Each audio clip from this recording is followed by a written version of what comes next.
Making sure everybody can see me. Okay.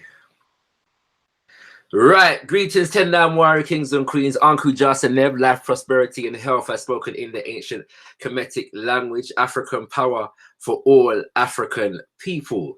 This is Brother ShakaRa, you know what I'm saying, coming to you live from London, UK. I want to say welcome to all brothers and sisters live in the chat right about now. And you know how we do, I just want to make sure that everybody can hear me first and foremost. So if you can hear me, either click the 9 or give me some red, black, and green hearts in the live chat. You know what I mean? If you can hear me right about now, you know what I'm saying? Greetings, brother Kevin, aka Mr. K.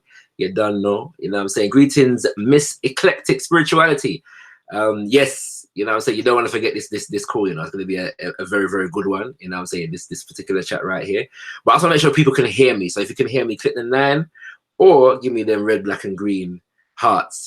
You know what I'm saying? Standing for that Pan-African love, kings and queens up in the live chat. We remind you, thank you to the 12 people that have already liked the video. We want to, and the 2 people that have disliked it. We love you same way.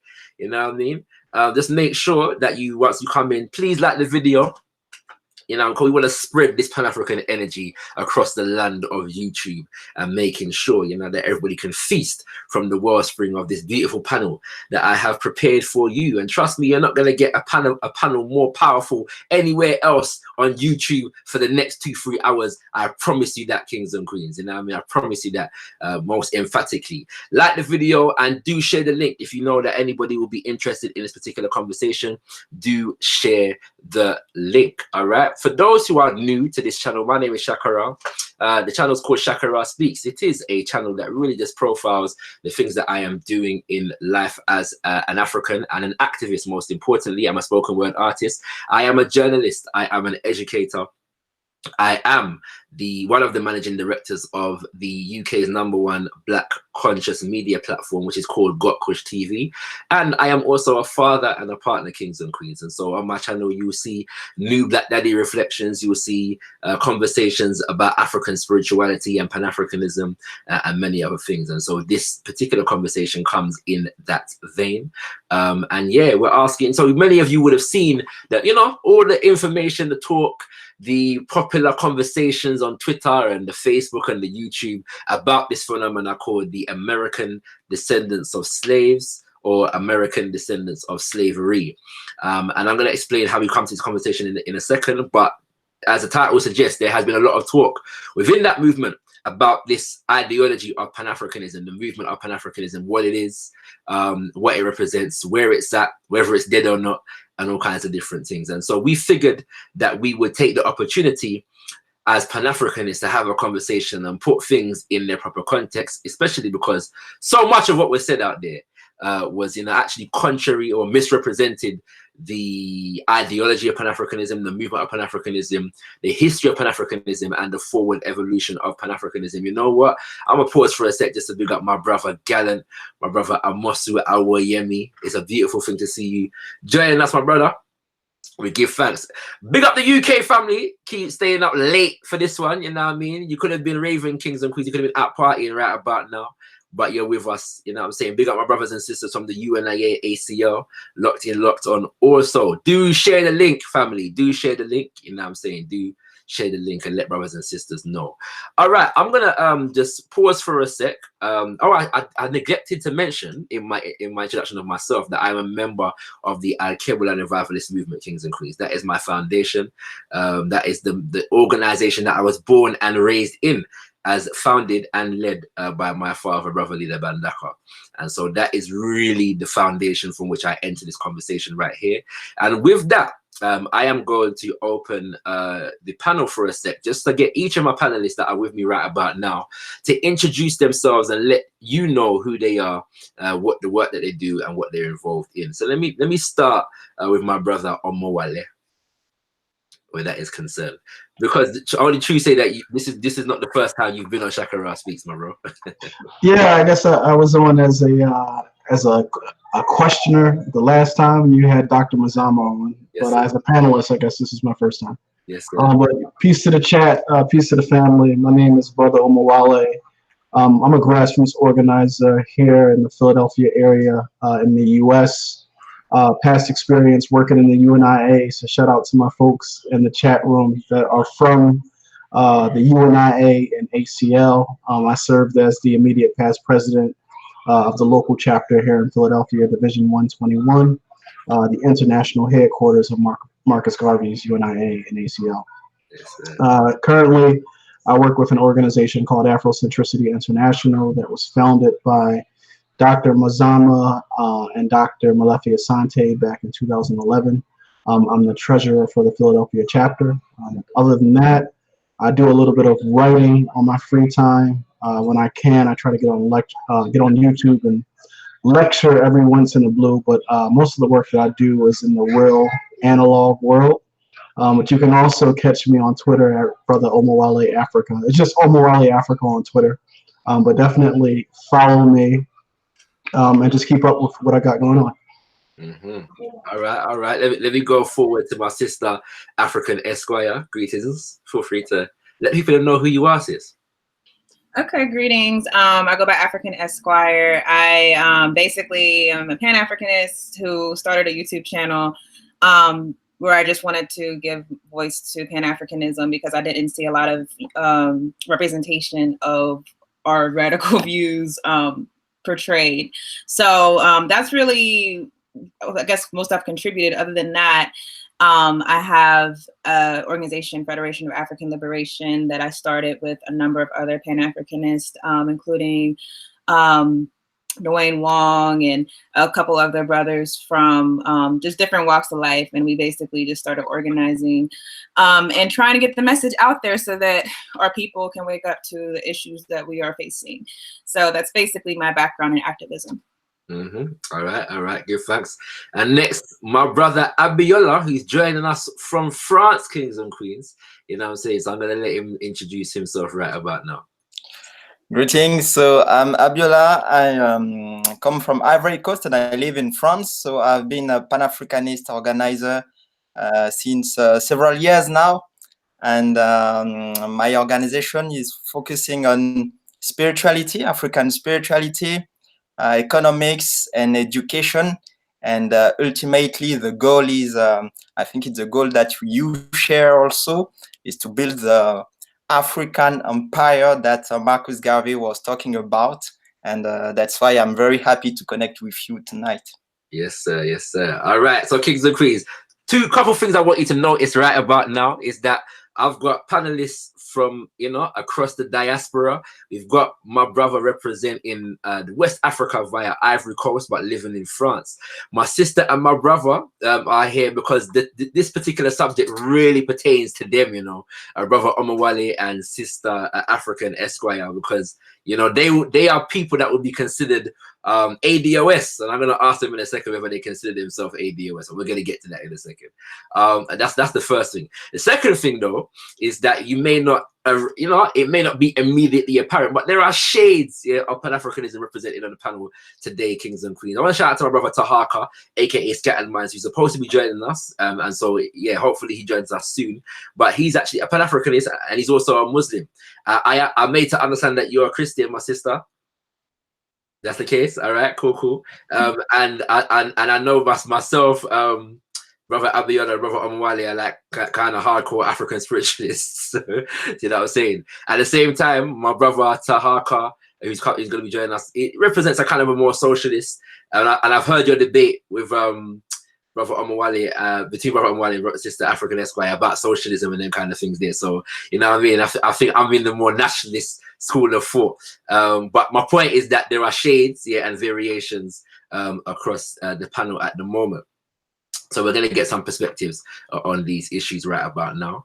And what I want to do to start off is frame the conversation, all right? Because I don't want anybody to misconceive, or misunderstand where this is coming from. I got a message today from somebody who on Instagram, who saw the title of the conversation and said he was offended by the use of the word attack, yeah, in the title. And I am not really quite sure how else you would define the conversation that I have been seeing on the socials, kings and queens. So I'm gonna let you know how I came into this conversation, and hopefully people will understand why we've used the word attack. Then we're gonna get into defining what Pan-Africanism is. All right, so and I actually went through and actually got dates, yeah, so people understand what this thing is about, really and truly. All right, so 9th of June last year, there's an article was published by a brother by the name of Antonio Moore, yeah, also known as Tone Talks, yeah, who is one of the founders of this particular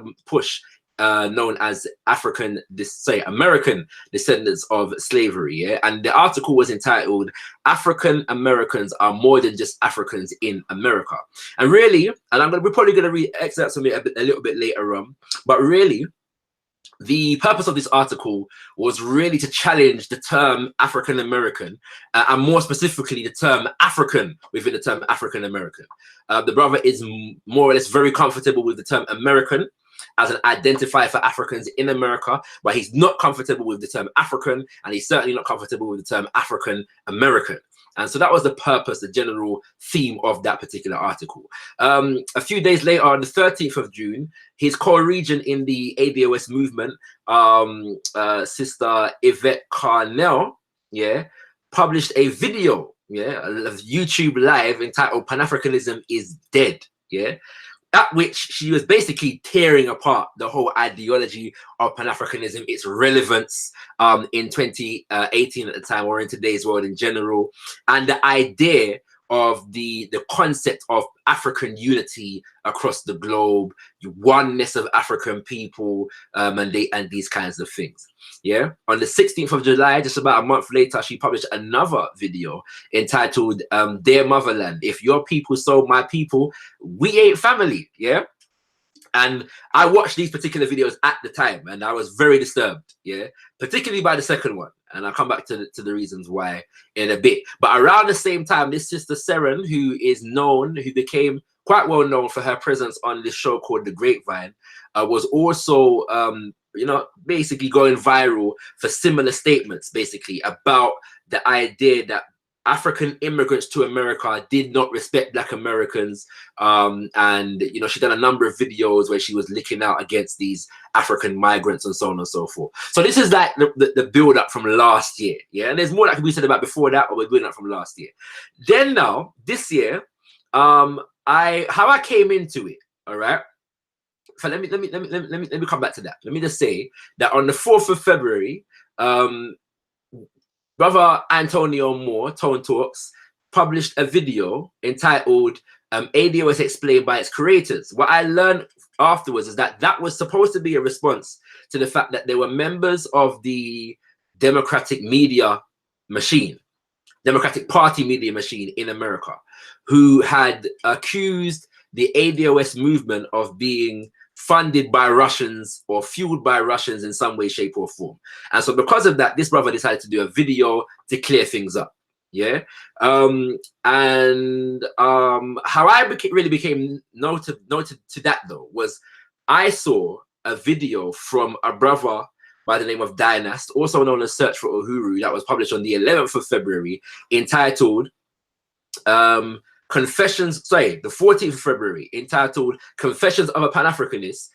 Pan-Afrikanism hasn't created anything tangible for ADOS. Yeah. So I was watching this video and I was thinking, like, what is this brother talking about? I'm familiar with the work that he does. He travels to Africa all the time, you know, traveling to different parts of West Africa, filming his experiences and them kind of things there. And his whole idea was that when Africans from the diaspora go to America, they don't receive any support in terms of citizenship. And he used the example of a sister by the name of Shakina Chinedu, who I'm actually going to be a sister that I actually know. She used to live over here, and I'm going to be facilitating a conversation with her in a couple of weeks' time. Yeah, so that opened up a whole new world for me, whereby I saw a whole heap of different videos coming from people that were questioning Pan-Africanism in relation to ADOS. And one of them was about a video by the name of Why I Choose ADOS Over Pan-Africanism by Morpheus Unplugged.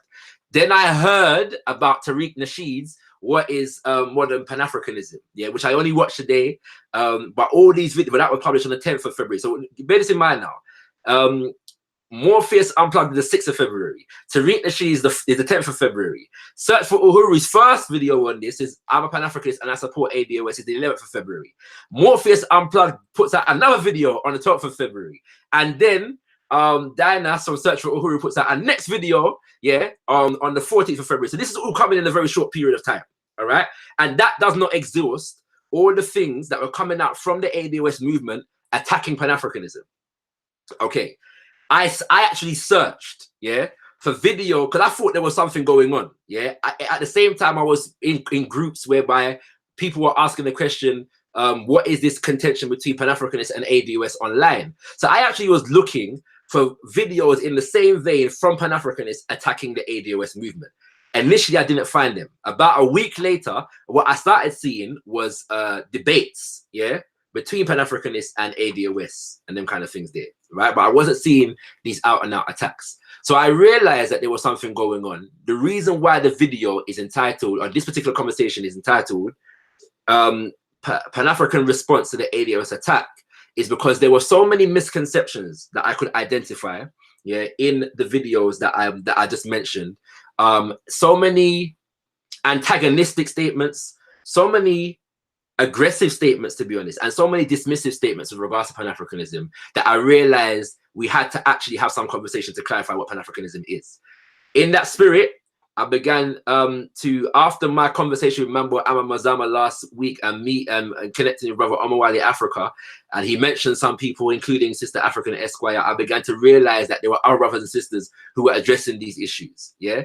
And so hosting this panel was a means of basically facilitating this conversation and putting more out there in terms of what Pan-Africanism is. So I'm making it clear, yeah, that we want to hear, not make an outlandish or all-encompassing attack on the ADOS movement. I am sure that all of us that are on the panel right about now will find things within it that we can either agree with, sympathize with, and even if we don't agree with it, we can understand the perspective that it's coming from, okay? But there are certain fundamental things that we might disagree with, but more fundamental than that, if you attack the ideology of Pan-Africanism, those who adhere to the ideology have the right to respond. And I'm speaking as somebody who obviously, as you can hear by my accent, is not a citizen of America. I was not born and raised in America. I am not ADOS. I am an African, descendant of Africans who were enslaved in the Caribbean, and I live in the United Kingdom. Okay, so I'm not getting involved in this thing to tell ADOS people what to do, how to think, and how to act. I am getting involved as a Pan-Africanist and as an African, a descendant of Africans enslaved in the Caribbean, very concerned about the characterizations of Africans on the continent and from the Caribbean that seem to have pervaded in the ADOS narrative. Yeah, and we're going to come back to addressing that in a second. All right, but that's just a backdrop, yeah, to let you know why we're having this conversation. What I want to begin by doing, though, is getting our panel to kind of just, and I'm going to share some definitions in a sec, but just to give an idea, an interpretation, a definition of what Pan-Afrikanism is. And I want to shout out before we go there to brother Nat Nair and Stella B. I see you in the building, kings and queens. You know what I'm saying? Love to that. And all my other brothers and sisters, I'll shout you out a little bit later on. Do remember to like the video and share the link. I'm going to say my brother Kevin, aka Mr. K, has said Pan-Africanism is an objective, not an ideology. A quote from brother Obi Egbuna Jr. So we're gonna just with that. Let me anybody can go first and start by defining what Pan-Africanism is. I'll go. So for me, the reason I became a Pan-Africanist because I started off really more so as a nationalist. But the more and more I started reading from people like Malcolm X, or just different people, leaders inside of the struggle, is that our struggle is international. Mm-hmm. And to me, that's really what Pan-Africanism is. It's the acknowledgement that the same way that Europeans came together in order to form a global system of white supremacy, mm-hmm. that the only possible way that you can combat this mega force, because it's not just America, it's not just the UK, it's not just France. They work in cohesion. The only way that you can confront this is from a global response from Africans, whether they be on the continent or whether they be in the United States and the Caribbean, that if we all unite, we would be able to respond to this global system. In addition to that is the acknowledgement that if you look at the resources that we do have inside of our respective countries, particularly those on the continent of Africa, the resources really should put us in a position of power. So we should have the ability to overthrow these powers. We should have the ability to actually act in cohesion.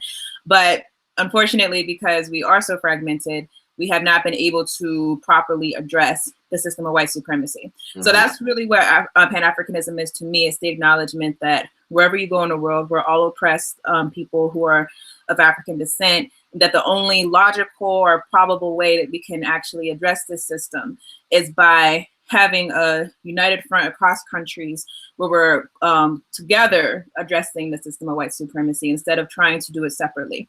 Yes, yes. Give thanks for that. Any of my brothers can go? Yeah, peace. I'll say that I refer to myself as a Pan-African nationalist, and I also agree with the brother Obi Egbona's the quote there that Pan-Afrikanism is an objective, not an ideology, right? So for me, when I think of Pan-Afrikanism, I think of it as a concept that really means Africans, no matter where we are, across land, across regions, across language, working together in tandem for the purpose of overthrowing white supremacy, right? So for me, that's the Pan-Africanist perspective.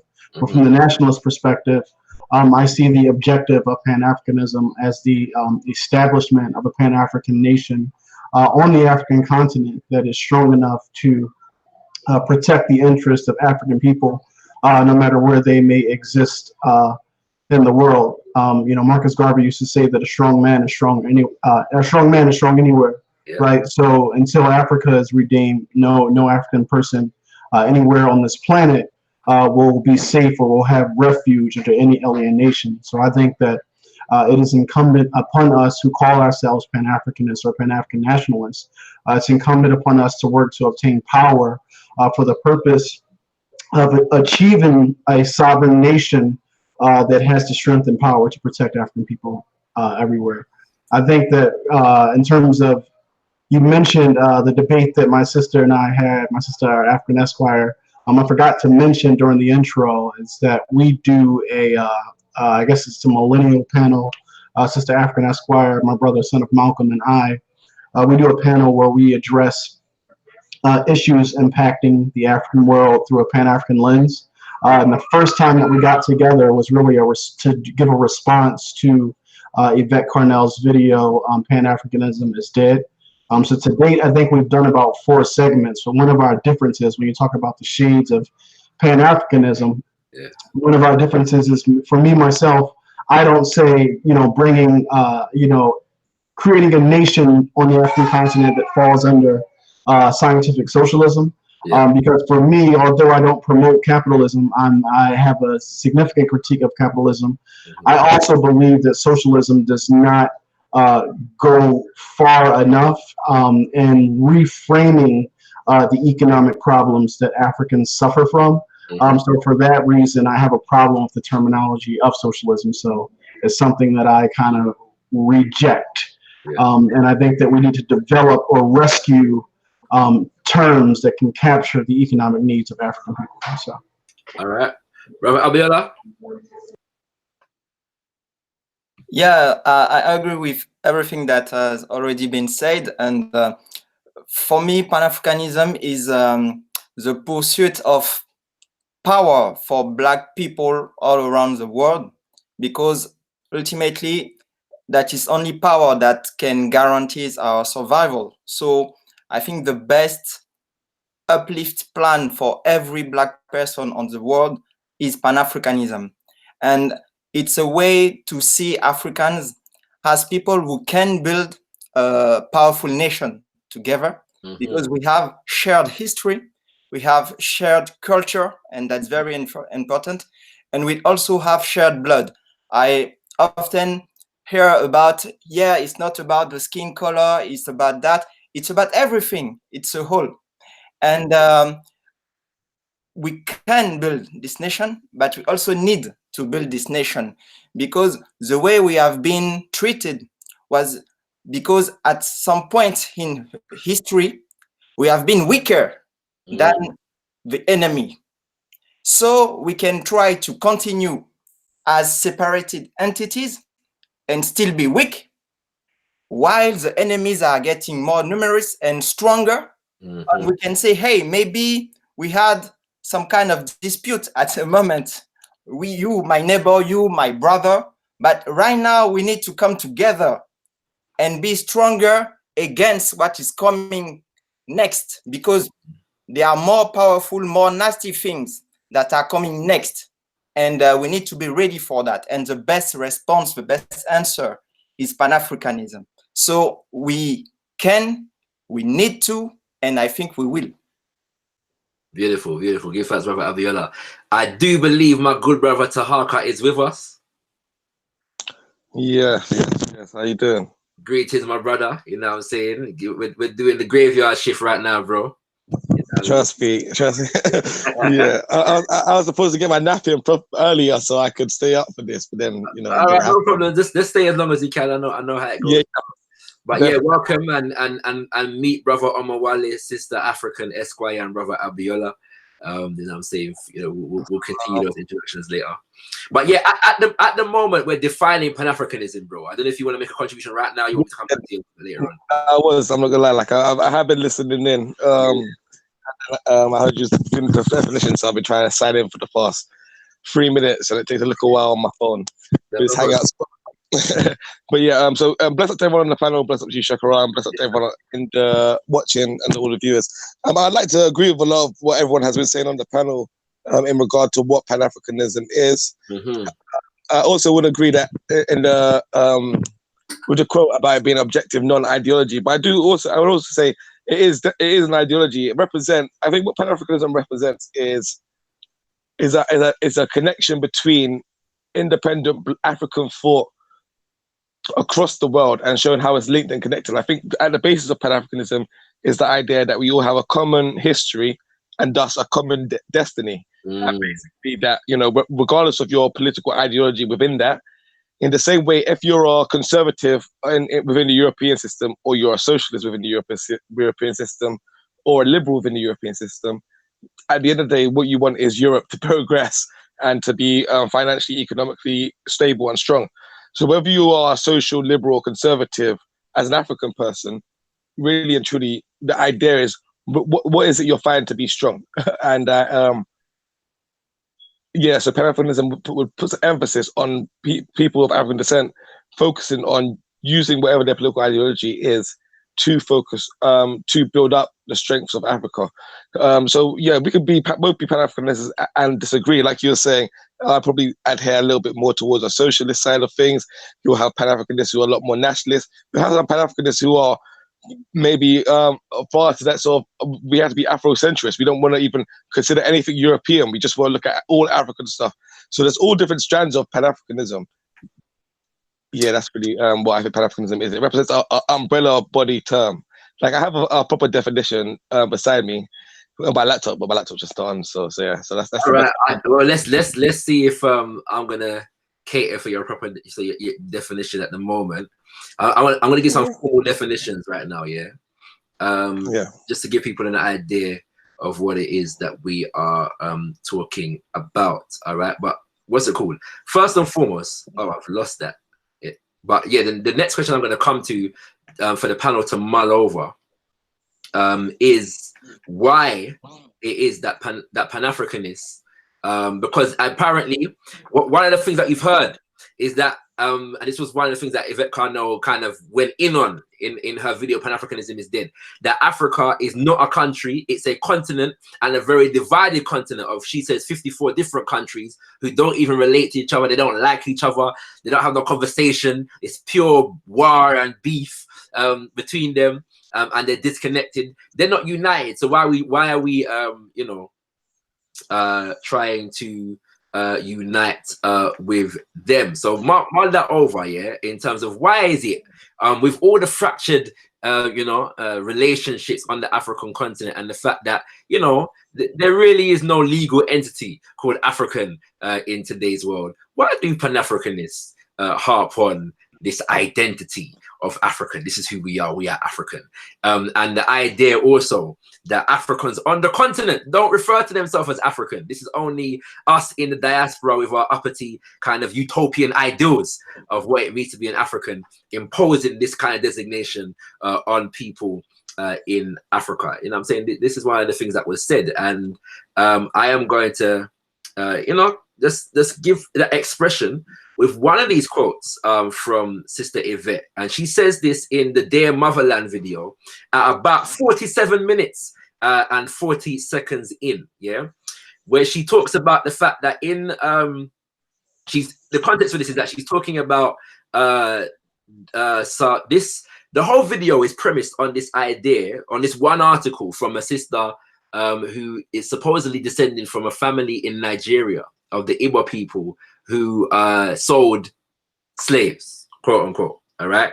And so this was basically evidence of the fact that we and our brothers and sisters on the continent are not the same people. And at about 47 minutes in, she says, I don't think you understand. Like, we're wearing these shirts with these Nigerian gods. You got to understand. It's like the people, like they have these juju priests. Read the article about these juju priests. It's the weirdest thing. Y'all tell us we're all the same, but when y'all get in quiet corners, y'all start talking about how y'all Igbo and what tribe y'all from and all this stuff. You're fronting. This is a lie. You're fronting in front of me because you need me to feel like you need me as a Black American. Nah, American Black DOS. I'm American first. You're Nigerian first. Go do that. She says, goes on to say, so you need me to feel a certain way. You need me to feel like we're all the same, but that ain't what you really say. You ain't got away from that. You're Igbo. You know that. You come over here and you traffic off my lineage, and you know you need me to feel that, and you know you can take advantage of my people because we're lost. My people been lost because we feel like we don't want to own America because America been bad to us, but we can't go nowhere, so we're lost. So you take advantage of my people's lostness. That's over with. I just want you to know that's over with because we're coming and ain't nobody playing games with you no more. And she goes on, there are many statements where her and brother Tone are rejecting African identity. One of the statements that are made in the article, African Americans are much more than Africans in America, is one thing that African Americans were not, was African. He says that definitively in that particular article. So as me, myself, my lineage is Jamaica, Antigua, you know what I'm saying? And I define myself as an African. All of you can feel free. I'll start with Brother Abiola. Why is it, yeah, that Pan-Africanists affirm an African identity over and above any of the quote unquote nationalities that might apply to us in terms of where we are born or where we live? There are many reasons, and certainly not in order. But first, people that we are calling Ivorians or Ghanaians or Nigerians or Senegalese, all of those identities are actually fake identities, because if we take Ivory Coast, it's a name that has been selected, designed by the French. It doesn't mean anything in any African language. So I think we need first to understand what is very important about our own identity before taking fake identities as something that is important. So Ivorian, that doesn't exist. So I can define myself because it is a choice. I can define myself as Ivorian, or I can define myself as an African living in Ivory Coast or coming from Ivory Coast. And I prefer that because African has some meaning. I'm African because my name means something. I'm African because my family behave in a certain way. because singing has a meaning in my culture, because dancing has a meaning in my culture, because solidarity has a meaning in my culture. The first time I saw someone sleeping in the street was when I came to Europe. I could never imagine that someone will live in the street and nobody will care, because in Africa, that is something we were not used to. So that cultural element is African. Either I am Igbo, either I am Akan, either I am Yoruba. It doesn't matter. We share some common ground. And you can see that that common ground has come to the US, has come to Haiti, has come to Jamaica. And we find that same common cultural ground. So that is why I think, as a Pan-Africanist, it's better to define oneself as African, because that's something real, other than something that has been imposed to us. So that's the first reason. And the second reason is, again, we have some serious problems, and the world is shaped by power. So I can choose a weak identity that guarantees that I will be defeated, or I can choose an identity that is bigger and stronger, that can give me hope that I will win, or at least I will be among the winners. So that's why. All right, beautiful. Sister African, I'm gonna come to you next, yeah, but just after I read this particular quote from the Pan-Afrikanism is Dead video, as expounded by Sister Yvette Carnell. She says one of the things that she doesn't understand, the person who she's referring to, who wrote an article that she's referencing, is that, and that a lot of people don't understand about who we are as Black American descendants of slaves, is that we are descendants of slaves and slave masters. But what we always try to do, ladies and gentlemen, is we always try to erase that white slave master. Even though that Black female slave, she had no control over her body. So we know what that led to. And so we like to have this erasure and say we are African. I am African, yeah? And she says, no, you're not just African. First of all, you're not African. First of all, what is African? Yeah, all this ambiguity about what African is. Sister African Esquire, you're not African, my sis.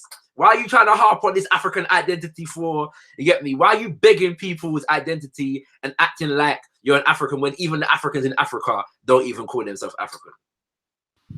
I think a big part of the issue with Yvette Carnell is that she lives in the reality of white supremacy. And what I mean by that is that she lives within the confines of what has been created for her. So to her, you know, she sees the continent of Africa, she sees Nigeria, she sees Ghana, she sees all these different countries, and she sees a fragmented continent, and she says, this is what reality is. She's not visualizing the fact, first of all, that prior to, prior to the 1800s, this wasn't the reality. She's not understanding that, number one, but not only that, she's not envisioning that if Africa for so long was free, it could be free again. So she's going by what she's been taught. She's going by what white supremacy has taught her that Africans can be. Now, as far as the argument that, well, you have other lineage inside of you, therefore you should not call yourselves African American. And the first thing that we have to understand is the fact is that the system of white supremacy has recognized that if you have identifiable African features, that you will be treated as an African person. You'll be subjected to the abuses that African people are going to be subjected to. Mm-hmm. It doesn't make a differentiation if you're light skinned, if you're dark skinned, it doesn't. So we live in that reality. And so the same way that I said that Pan-Afrikanism is a reaction to white supremacy, mm-hmm. We have a political status that unites all of us, and that is of being of African descent. Mm-hmm. So I think that as far as Yvette, I think it's very interesting that she's not shy about the fact that she has European ancestry, but she is shy about the fact that she has African ancestry. Mm-hmm. And in that regard, I have had to conclude that a lot of this is just self-hatred.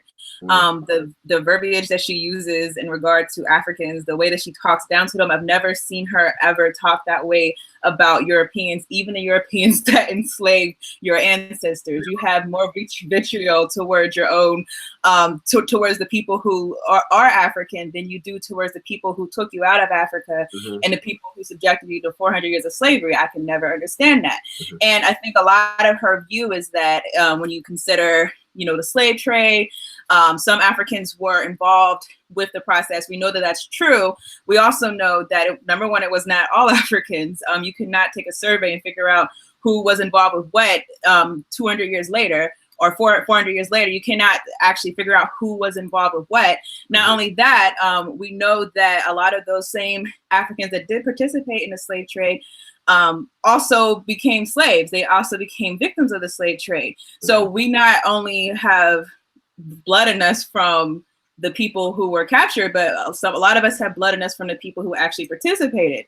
So what are we going to have the same vitriol towards ourselves?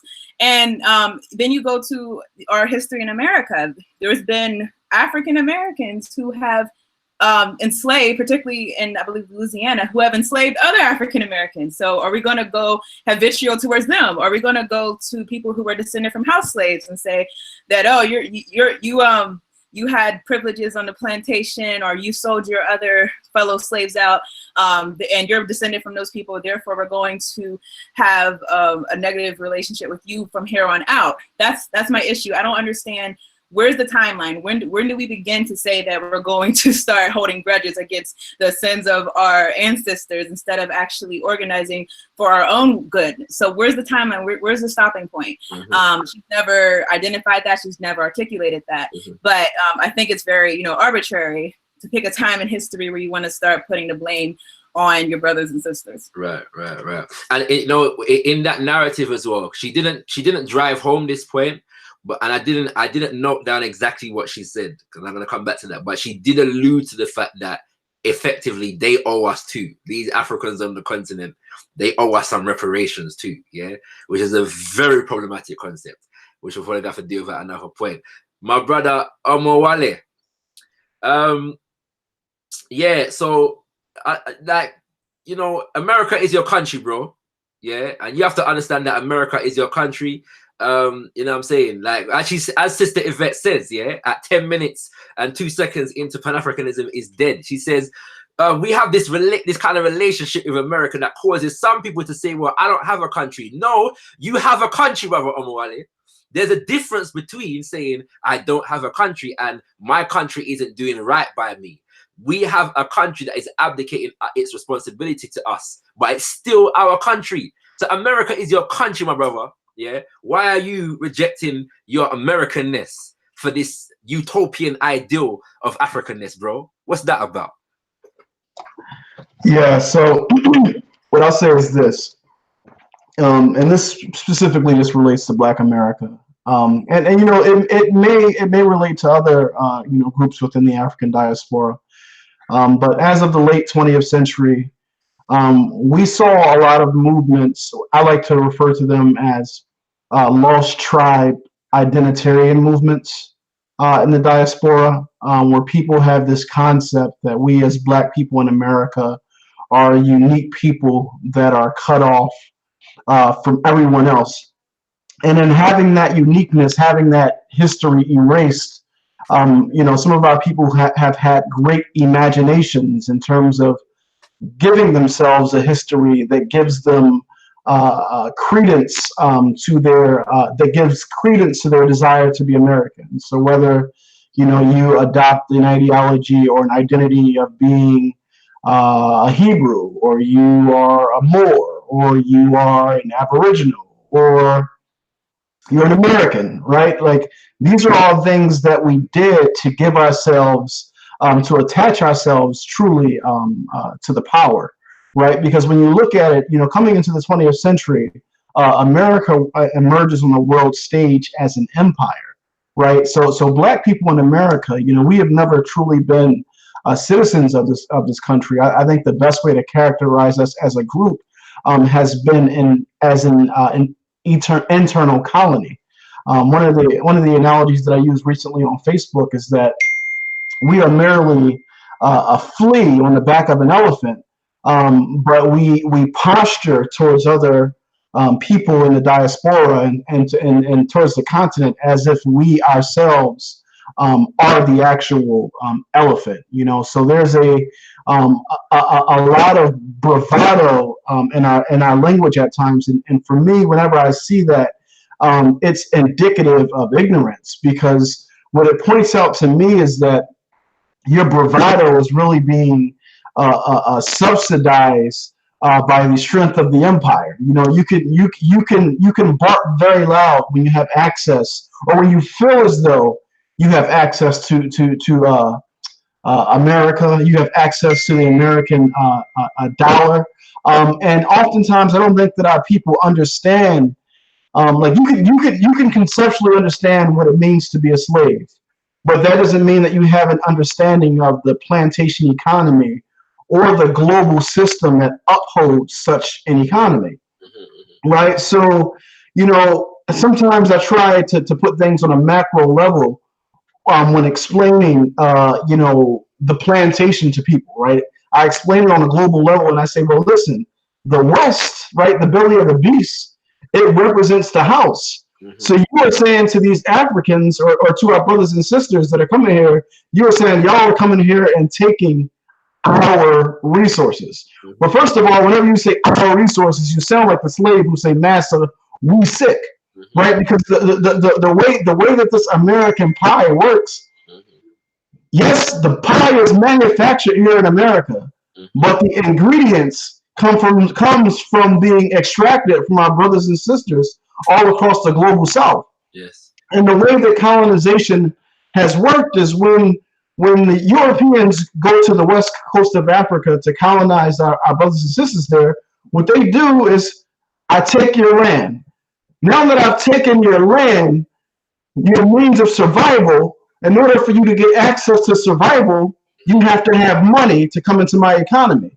In order for you to get money to come into my economy, you have to get a job working within the same colonial apparatus that is stealing your resources. The problem becomes with that, as the Europeans go back west, as the jobs go farther and farther away, Africans have to traverse oceans now to get to the resources in order to survive, right? In order to access their resources, now they have to come to the Americas. Now they have to cross the Mediterranean and go to Europe, right? Because their resources are in these places. So this is the only way that they can access them. So I think that that's why we, as Africans in America, we can't take this posture like, hold on, y'all stay away. You know, y'all stay on the field, and we're going to be in the house and eat good off of these scraps that are coming off the table. And then we get frustrated, like, hold on, y'all taking our scraps now. You know what I mean? So I think that is a slave mentality, and unfortunately, too many of our people have it, you know, here in America. Brother Taharqa. Yeah. The interesting thing here is that, coming from what Brother Omowale has just said, we're kind of very literally in that place whereby we live in a country where we can literally see the stolen wealth of the African continent. Yeah. You know, from the so-called crown jewels to the city of London. Like literally, like they parade the riches and the wealth that they stole from the British Museum. You go to the British Museum and you see the stolen artifacts from our continent, on display. And they're telling people about how so and so gave it to them as a gift and all kind of shipping this. You know, so like, I mean, why is it like, because obviously we live in a country where there has been tension sometimes between Africans and Caribbeans, Africans versus Caribbeans in this country. Why is it important that we adopt an African identity as Africans living in Britain? Yeah, I think a lot of people, I think why it's important, okay, just answer your question first and foremost, why it's important is I think because it's, I think for me personally, it's a matter of fact. You have European people, you have Asian people, and you have African people. I mean, that's just me being crass to break it down. But those are the groups, yeah? So African peoples are peoples of African descent. So when you go to America, even, for example, right? Yeah. And you get a lot of these people who call themselves Americans. You know, I'm American, those types of Americans, right? A lot of them will acknowledge that they're Irish or that they're Anglo-American or that there's some other type of American somewhere along the line. They won't just say that they're American, but I mean, they will say they're American majority of the time. But within that, they understand where they come from and where their roots are and where, you know, they talk about the West, and America isn't really that close to Western Europe, but America, Australia, all these countries are part of West because they recognize their link to a particular geographic area, but also the political ideologies that developed as a result of that, the happenings in that geographic area. So if the rest of the world are defining their politics like that, and this is how the world system is working, and like everybody else on the panel has said, it's about understanding that world system and why we adopted African ideas. I think it's very important that we understand. I think what's happened here with the ADOS movement is that we don't really realize, or we don't appreciate that we actually do stand on the shoulders of giants, that a lot of these conversations and these debates that we're having, it comes from an arrogance that sometimes that we have in our community, where it's just history started from the moment we began reading books or when we got woke. And now all of a sudden, I need to now come and introduce this debate, when really what I could do is go and read something that happened in the 80s, 70s, and the 60s and see exactly how Pan-Afrikanism came to be and why it was that African Americans, African Caribbean people, and all kinds of people from across the world embrace this idea of Black nationalism on a transnational level, seeing that we understood Africa was a continent. You're not telling us anything new by telling us that Africa is a continent. We understood that, and we understood that diversity of Africa was a massive part of what Pan-Africanism was about. Because we're saying there's different types of Africans, and now we have even more different types, because now you have Jamaican Africans and you got African Americans, and we're all part of this one African family. So yeah, I really think it's just about a lot of ADS people just going back and doing just a little bit more research into that idea. But yeah, sorry. Yeah, no, I'm gonna just say, and without any snobbery whatsoever, that if you're somebody who's a proponent of ADOS, please, do some significant research on Pan-Afrikanism. What has been absolutely clear, and the reason why we're doing this is not for the sake of condescension, but for the sake of information and education, that there is a lack of knowledge about Pan-Afrikanism, what it is, its history, and what it's designed to achieve. You know what I'm saying? Right, just to extemporalize on this last question slightly, there was a time, as I said recently on Twitter, there was a time when there was no identity known as American. There was a time when there was no identity known as German and Italian. In fact, those last two are just over 100 years old. It was the late 1800s, when the identity of German and American even came about, because these people unified groups of people and invested time and energy and passion into this identity, and now these identities are normal in today's world. So really the idea that there is no such thing as African reflects just a lack of imagination and conviction on our part. We can create ourselves into who it is that we want to be. You know what I'm saying? There was no identity until just over 60, 70 years ago, called Israeli. Israel did not exist. But there were some people that referred to themselves as Jews who demanded a homeland, and their European brothers and sisters got together and ensured and commandeered some land for them, and put them there and defined this place as Israel. And now there's something in the world called Israeli. You know what I'm saying? And that didn't exist 70 odd years ago. It never existed. So if Israel can exist, why can't Africa exist? You know what I mean? So and my brother Abiola and my brother Taharqa, don't feel left out, but because we are discussing matters to do with the United States of America, I'm going to particularize and centralize my two brothers and sisters from the States for the next couple of questions, if you don't mind. You know what I mean? Especially so that nobody accuses me of being an uppity Negro telling ADOS folks what to do. Right. You know what I'm saying? So yeah, in fact, I was actually told in a conversation the other day, give us support or give us silence. You know what I mean? And I'm not very good at silence, kings and queens. I'm sorry.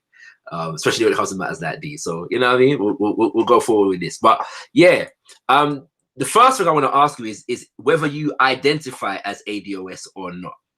And the reason why I'm asking you this is because it has been said that there are two components to this thing. One is the fact of being who you and what you are. So ADOS is an organic, biological or legal entity. Yes. And then the other thing is the ADOS agenda. Yes. So I'm asking you two things. Do you define yourself as an American descendant of slavery or an American descendant of slaves?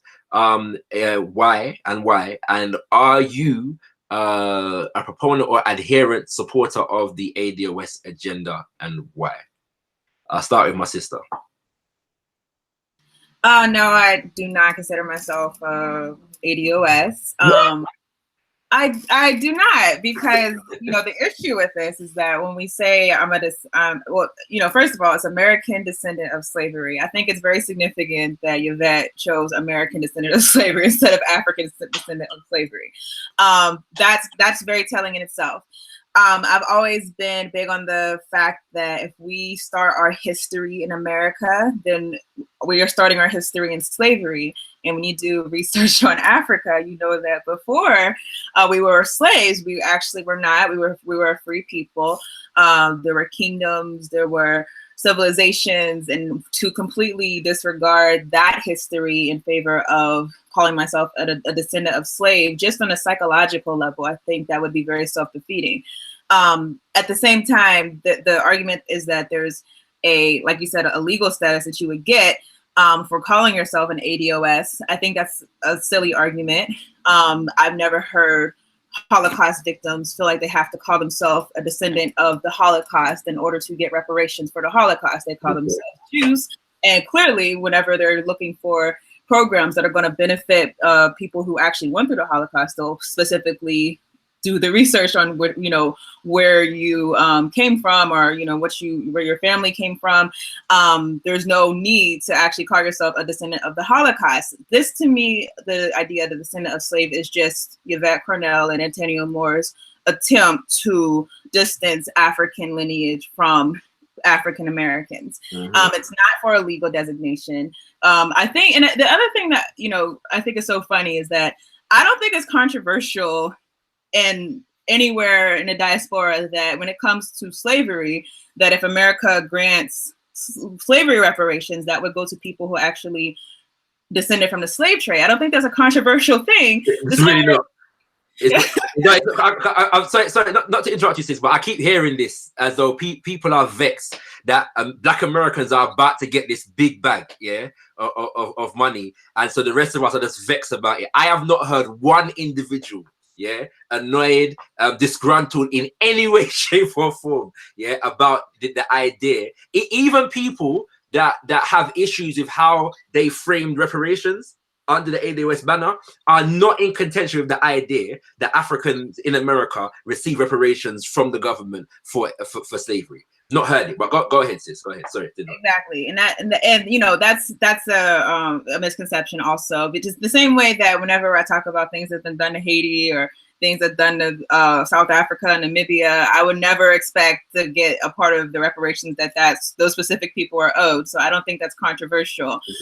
But to me, it's more the agenda behind ADOS, the name that was created is division. There's no other reason. There's no other formidable thing that you'll get from separating us. And so I think it really more so comes from personal issues that the founders may have with the designation of calling themselves African. Unfortunately, a lot of people who have identified themselves as Pan-Africanists have jumped on board with calling themselves ADOS, not questioning the motivations of the people who created this designation, not questioning whether it's necessary to call yourself a descendant of a slave in order to get a reparation.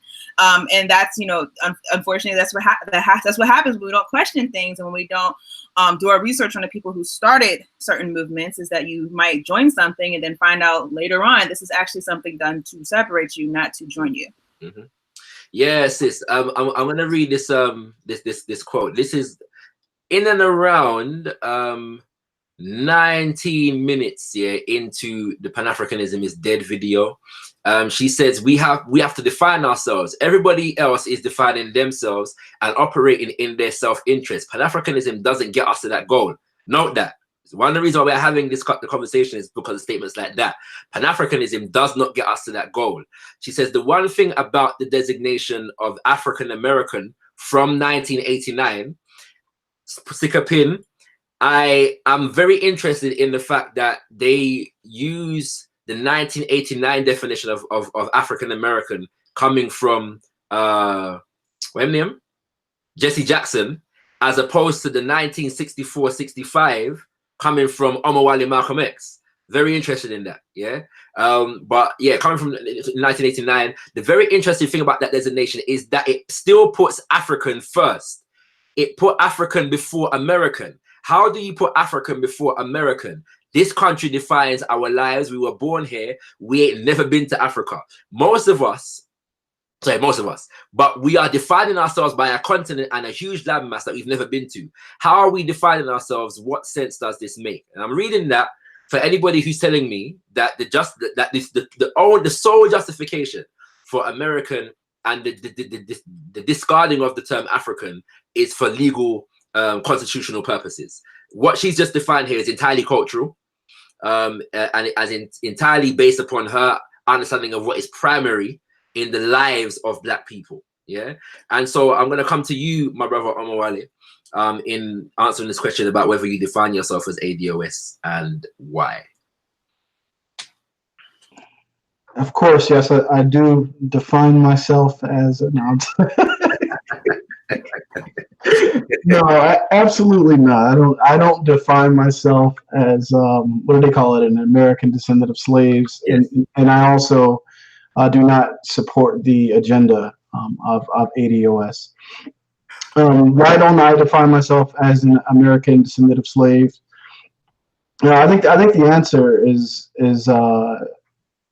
it's fairly simple. I don't believe that my ancestors, were slaves, right? I think that language matters, right? My ancestors were African people who were enslaved, but I think even more the proper terminology would be my ancestors were African people who were prisoners of war, right? When you remove the slave trade outside of the context of war on Africa, right? A war that started with the Arab or Islamic trade that went across the bottom of the Sahara, that was eventually co-opted by the Jews that came out of Portugal.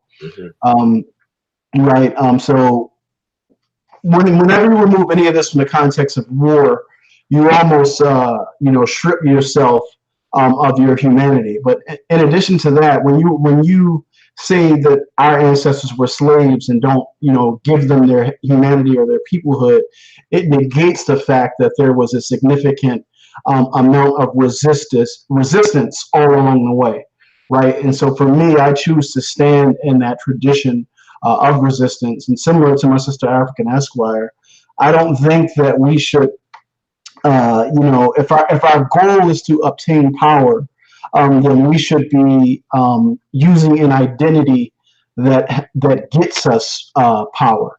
We know that one of the ways that they capture and rule over us is through divide and conquer. So why should I create an identity that divides me from the Africans who were dropped off in Jamaica, or the Africans who were dropped off in the Bahamas, or the Africans who were dropped off in Puerto Rico or Haiti or Canada? Why should I do that and call myself an American descendant of slave when I can call myself an African, and it connects me to that entire body, right? And it makes me stronger as a group, right? Marcus Garvey, I try to quote Garvey as much as possible just to bring it home and help people understand the connections. But he used to say that in the world of wolves, one should go on. One must always go on, right? And race first is our defense, no matter where we are on the planet. So I think it's important to push back, on this, imposition of this slave identity. And this is what this movement is about, the ADOS movement, and it's sad because a lot of the adherents don't really understand this, but the hope and taking on a slave identity is that you will eventually be paid out a slave dividend, i.e. a reparation within this, American empire. You will eventually be made whole as an investor in this system. And for me, I just reject that wholeheartedly, right? And no one can question, in terms of my lineage in America, you know, patrilineal, I can get all the way back to 84, right? The Gola people of the southern seacoast of Georgia, and then my mother's lineage, I can get all the way down to Alabama, but I don't know how far back there. But nobody can question my lineage in terms of being an African that was enslaved here, you know, in America. But I would never call myself an American descendant of slaves. Like your ancestors would have slapped the shit out of you. You know, so I have to ask, because I've been told, by some very disgruntled folks that, you know, that basically that's what y'all are, you know what I'm saying? And so it's like, one brother actually said to me, and I won't call his name, but brother, if you're listening, feel free to join the conversation once we open up, once we share the link. That is probably listening, but he said this, he analogized this thing and basically saying it's like saying I'm a man and men are different from women. So if certain things are going to women, then you know, you're not being left out if you're a man, because like it's a weird thing that he said, basically that being an ADO is akin to identifying with the gender that you are. It's that natural, it's that normal, it's that organic, you know what I mean? But I'm gonna come back to something else now, that to be fair, I have not heard come from Sister Yvette or Brother Tone. This statement has more come from Pan-Afrikanists, or people who identify themselves as Pan-Afrikanists, who also are in sympathy or in adherence with the ADOS agenda. And that is the idea that the creators, the originators, the movers, the shakers, the burden carriers, of Pan-Afrikanism are Black Americans, descendants of slaves. Y'all have been carrying the entire load of the African world, at least for the past 100 years, since the term Pan-Afrikanism, you know what I'm saying, came around. And everybody else has just been feasting and feeding off the wellspring, but not reciprocating the deeds, By the way, kings and queens, I hope you're appreciating the quality of the panel right about now that is about, I hope you already, but we haven't even got to the point where we're talking about tangibles and what's going on today yet, but I hope you're already appreciating that Pan-Africanism is not dead, kings and queens, because these brothers and sisters are very serious and they're very alive and they're very active, So please like up the video, share the link, you know what I'm saying? There's 53 people watching right about now. There's 20 something likes. We want to see some more likes on the video, family, and you know what I mean, share that love, share that Pan-African love all around the cyber universe, So we want to get to this idea now that Pan-Afrikanism was basically started by Black Americans, and y'all have been the primary contributors, movers and shakers behind it for all that time. Is that the case? Where does this idea come from? And what is the truth, if any, in it? I think that it is an idiotic statement to say that, just to be very brief, because one, the statement is problematic in the sense that when you insert Black American into that sentence, it actually muddles the actual history, right? It becomes an ahistorical statement, because when you get back to the 19th century, right? For example, if you go with somebody like Martin Delany, well, Martin Delany was first generation African. You know, he was first generation pre-African, right? So is he a Black American, or is he I wouldn't call him an immigrant, but you know what I mean? Or is he an African? But even when you get beyond that, right, the context of struggle in the diaspora has always happened on the global scale, right? Africans resisted wherever we are, wherever we were faced with white supremacy, we resisted as African people. That is a Pan-African context. But when you get to the actual conceptual development of Pan-Afrikanism, you know, you get Black Americans and you get our brothers and sisters in the Caribbean. I have a book right here. This is Haiti in the Americas, right? Just two essays in this book. This first one right here talks about the relationship between the Haitians in the Cubans. And one of the brothers they point out here, Antonio Maciel, right? This is the brown bomber, or whatever they refer to this guy's name as. But the Haitians, you know, fought to help free the Cubans from Spain, right? And then, you know, Sylvester Williams, the guy who called together the first Pan-African conference, was from Trinidad. Of course, Du Bois was there like as the secretary, and then Antoine Firmin, a Haitian Pan-Africanist, right? He was there at the first conference. So to say that that African Americans have been the ones like holding it up, I mean, it's just ahistorical. In fact, even if you go back to 1897, W.E.B. Du Bois writes an article called The Conservation of Races.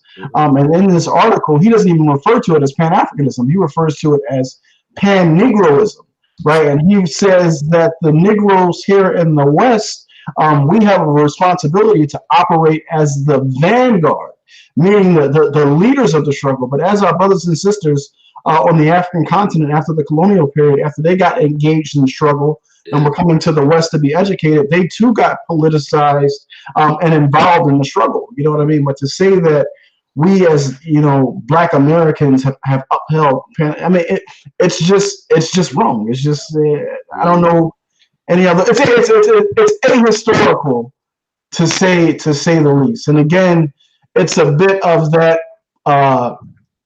American exceptionalism, Black American bravado, because you are in proximity to the empire. You know what I mean? Like you feel like the empire is you. You know what I mean? So in that regard, you are talking very macho-like and saying that we've done all these things.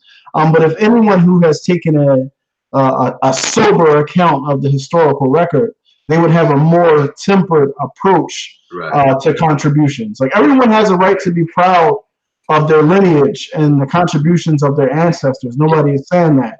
What you don't have a right to do is denigrate everybody else and say it was me there doing it. And you know, y'all are now standing on my shoulders, so y'all need to thank me for paving the way for y'all. You don't have a right to do that because the struggle didn't occur in that type of context, and it's a lie to tell that type of narrative. I just wanna I'm gonna come to Sister African Esquire on this question. I just wanna say though, one of the most untold stories about the Garvey movement, the UNIA, is that they actually had branches on the African continent. Yeah, many people don't know this. Yeah, there were branches of the UNIA on the African continent. South Africa, yes, or shall I say Southern Africa. So there were branches in South Africa itself, Zimbabwe. There were branches in Kenya. The most active branches were the area of South Africa. There was activity in places like Uganda. There was even an office of the Black Star Line, yeah, in Nigeria. Yeah, and the Garvey movement were in contact, yeah, with continental Africans. The UNIA newspaper was prolific in many countries on the African continent. People like J.E. Caisley Hayford, yeah, were in constant correspondence, yeah, with the UNIA, you know what I'm saying, and many other things, kings and queens. And so we see that, you know, the impetus for Pan-Africanism was truly global. Sister African Esquire, when I was on, I jumped on Brother Omowale's panel the other day, and I ventured to mention Kwame Nkrumah. And as soon as I said Kwame Nkrumah, another brother on the panel whose name I forget said, yeah, but you know, remember he came to America to get his teaching. He got active in America, yeah, and them kind of things there. And then, you know, we mentioned Marcus Garvey. You remember Marcus Garvey wasn't doing nothing in Jamaica, but then he came to America, and that's where he started popping. Yeah, like I don't know, man. What is this same question? Is it as the axis of Pan-Africanism, generally speaking, revolved around Africans in America? Of course not. And I think Brother Omowale did a great job of just laying out, you know, many examples, historical examples of Pan-Africanists not in America. I think that the issue is, and someone said this on my channel when we did a panel on you know, that same concept that Pan-Africanism really isn't in America. It's being held over I'm sorry, that Pan-Africanism is only in America, that Africans really don't care about it. And a sister, Carolyn, stated that the fact is that you have to understand when you're in America, you're only going to see what America exposes you to. And that's one of the things that has kind of frustrated me with noticing a lot of the ADOS rhetoric, is that they're comfortable spewing things out based on their personal experience and not based off of fact, or actually doing research on what's going on in different places in the world, or why Pan-Africanism did decrease. So when you look at, to me, I would like to focus more so on, you know, the fact that, number one, the most Pan-Africanists were in Africa, particularly during the revolution era in the 60s and the 70s. Those were the prominent Pan-Africanists. Those were the ones who not only listened to Garvey, but took it and were able to, at least for a moment, liberate their own countries. So we know that Pan-Africanism at one time was the pervading philosophy in Africa. We also know that it was intentionally sabotaged. And that's the other frustration with me, is that people are so willing to forget the sabotage of Europeans of these ideologies and paint the picture as, oh, well, these people don't follow their own philosophy. These people are capitalists. These people are this, they're that. And they don't even want to acknowledge history. So if you're going to talk about the fact that at current, you know, you might not see Nkrumah, you might not see Ettore, you might not see a lot of these people. But if you know fact, you know that there's that is intentional that these people not be allowed to exist today. And that whenever people do rise up who have those philosophies, they're quickly quieted. So, you know, I think that, number one, again, like, the issue is that we get in our surroundings. We might see Pan-Africanists in our neighborhood, but then you meet an African who comes from the continent, or you might meet an African from the Caribbean who doesn't care about Pan-Africanism. And that's the other thing that, you know, has been irritating, is that people have taken people they've met at college or their understanding of Africans and said, this is the representative sample of how all of y'all feel. This is how, this is your history right here, based off of this one person who comes here and integrates into the capitalist system and doesn't care about Africa. Therefore, we're the ones talking about it, but they're over here, coming here, getting education and trying to further themselves. They don't care about the continent, so why are we talking about the continent? But the fact is, again, these people are not representative of a long history of Pan-Africanism. And not only that, but they're not representative of the people who do preach Pan-Africanism. A lot of people, you know, they ignore the voices like Julius Malema. They ignore these people because they don't want to acknowledge that their database of information is very limited to their personal experiences. Yes. All right, I'm gonna come to my brother Abiola here, and I'm gonna ask you a question, bro. Let me just read this quote first. Yeah, it's from Pan-Afrikanism is Dead, and don't worry, I'm gonna get to some of Antonio Moore's quick comments as well. You know, I don't want to just you know, getting at Sister Yvette, but she says here, you're going to call yourself African as an American in this country, but what this Kenyan, she's reading from an article from a Kenyan immigrant, is telling you that is that the first time people from the continent get called African is when they get here. The first time they experience being black is when they get here. Because where they come from, everybody is black and nobody identifies by continent. People identify by country. So you are doing something in this Pan-Africanist stuff that even they're not doing on any kind of macro level. That's Sister Yvette Carno, 15 minutes into this Pan-Afrikanism is Dead video. Brother Abiola, do people, in your experience, do Africans on the continent refer to themselves as Africans? Yeah. And if so, why or why not? Obviously, on the continent, people think that they are African, and obviously they are Africans, and maybe they won't think in terms of, I won't even say that they don't think in terms of blacks, because they have been colonized, so they have been suffering the oppressions by the colonialism, and it has been about white versus black people who are not able to have access to anything. So certainly they knew then that they were black, and there were people who were white and who have power over them. So I don't think that it's by coming into America that you discover that you are black. And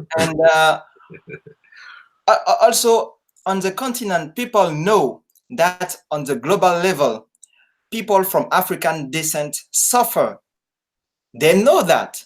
So it's not a discovery to come into America and see that people are suffering.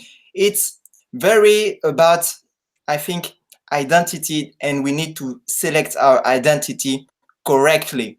For example, when we see Chinese people, we see them as a block. We see them as an homogeneous entity. But do we know that it's actually a multi-ethnic country, and that the Han population that seems to represent 90% of the people in China is also a multi-ethnic group? Do you know that even President Mao, when he was speaking, people from other parts of China couldn't understand him because he was speaking a different language? You see, you have the Wenzu, the Hakka, so it's not just African. And I want to come back to Sheikh Anta Diop, who is someone who really conceptualized what should be what is Pan-Afrikanism. And he has a book called, I will spell the title right, Black Africa, the Economic and Cultural Basis for a Federated State. Classic. In this book, he states clearly that the federated state, the union that he's speaking about, will be a multinational state.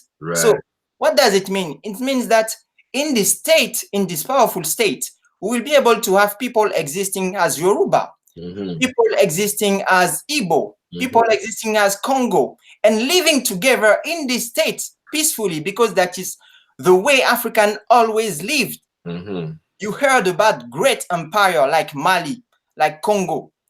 Those were multi-ethnic, multinational states, and we were working together, we're living together, and it didn't feel like a problem. So you can be African American, you can be African Jamaican, you can be African Igbo, African Yoruba, and it doesn't have to be a problem. So I don't see it as a problem. All right, beautiful. You know, one of the things that I've noticed here is there's a lot of willful ignorance going on. And I say this with the utmost respect, but particularly from people who claim Pan-Afrikanism, but want to adhere to the ADOS agenda as well. There's a lot of willful ignorance about the destructive statements that are being made about other Africans. Yeah. And that's what I'm defining it as willful ignorance, because it's not obscure. It's so very obvious. And I've been in situations where I've presented it to people and they've actively just ignored it.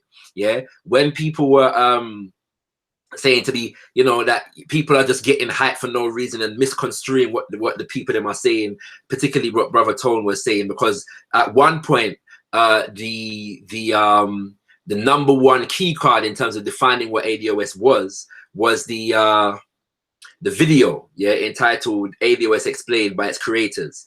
Then about a week later, which is about a week and a half ago now, the website came up, yeah, and so people wanted to pin you down to the website, yeah, and you shouldn't discuss anything about ADOS or any.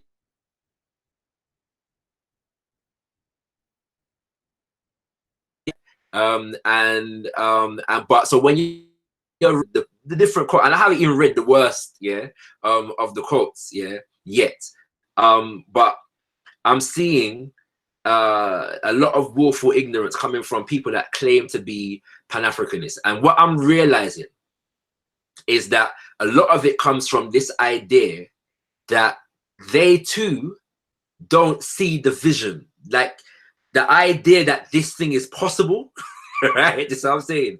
Like it hasn't seeped into their consciousness, the possibility of this thing. So what is being presented by ADOS seems more tangible, and that's why the term tangible is 2020 is become so popular, because they feel that they can reach that. It's an immediate goal. And when you're involved in a movement that doesn't seem to be moving anywhere, it's very easy yeah, to latch onto what you think, yeah, is going to yield you benefits in the here and now.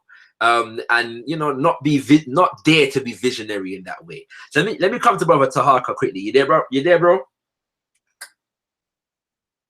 Yeah, I'm still here. You don't have to ask, no, bro. Cause you have a way of disappearing. Yeah, definitely. But yeah, just in terms of that, bro. Cause we obviously doing the speakers corner thing. I'm going towards now a more future projection at the moment. Yeah, we're flowing towards the future.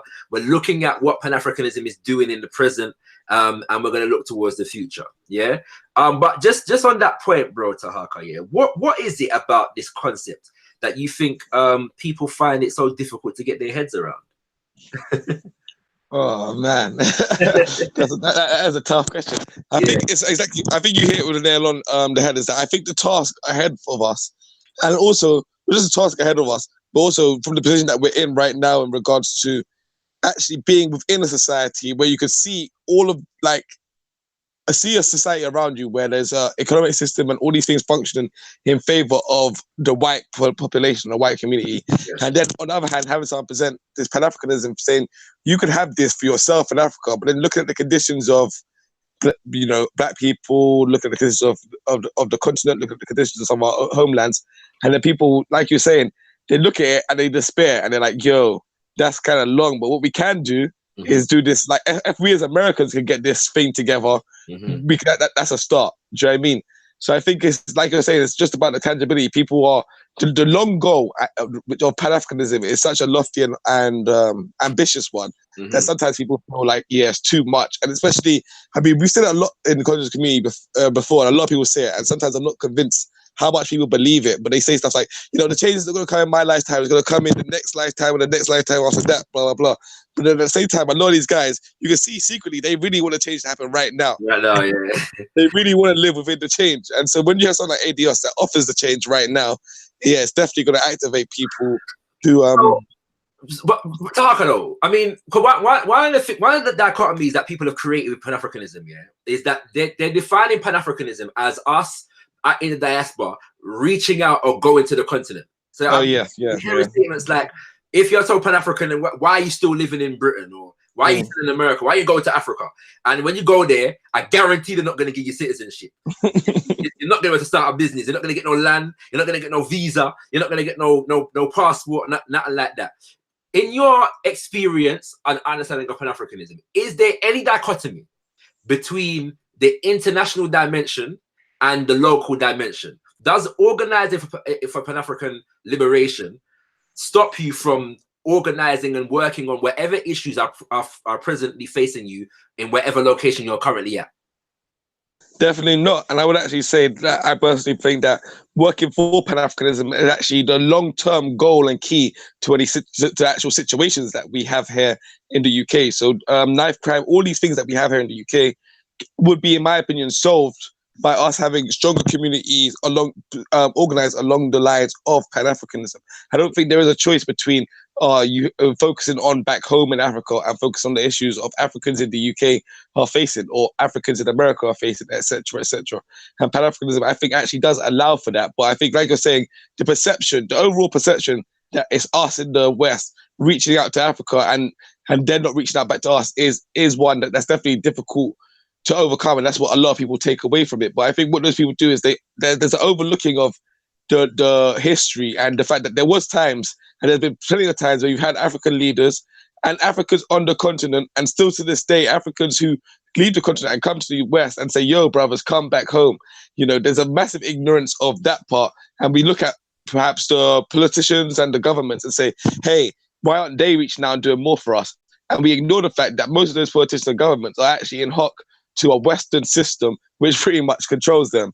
So I think it's just a misdiagnosis of the political situation we're facing. And people actually looking at African leaders and thinking that they're independent and they're willingly just ignoring all the other African peoples of the world. Well, you know what? I'm gonna come to Sister African Esquire, yeah. And forgive me, I'm gonna do a little bit of a backdrop before I ask you the question, all right? But the first thing I want to identify is the fact that sometimes people know more than, but they don't use the information that they have. Yeah. Once again, in the video Pan-Afrikanism is Dead, Sister Yvette says, always understand that the people at the top of this, she's talking now about how the impact that African migrants, and I'm going to come to this in a sec, but I am very much questioning the extent of the problem that they're identifying. What I mean by that is, I'm not saying that there's not an issue in terms of African migrants and Caribbean migrants in America having a bit of a leg up in terms of the rest of Black America. But I am seriously questioning, I have not seen any information to suggest to me that it's on the scale that they are suggesting. Yeah, but I'm going to come back to that in a second. All right.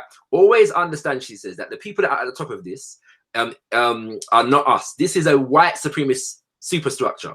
Yeah.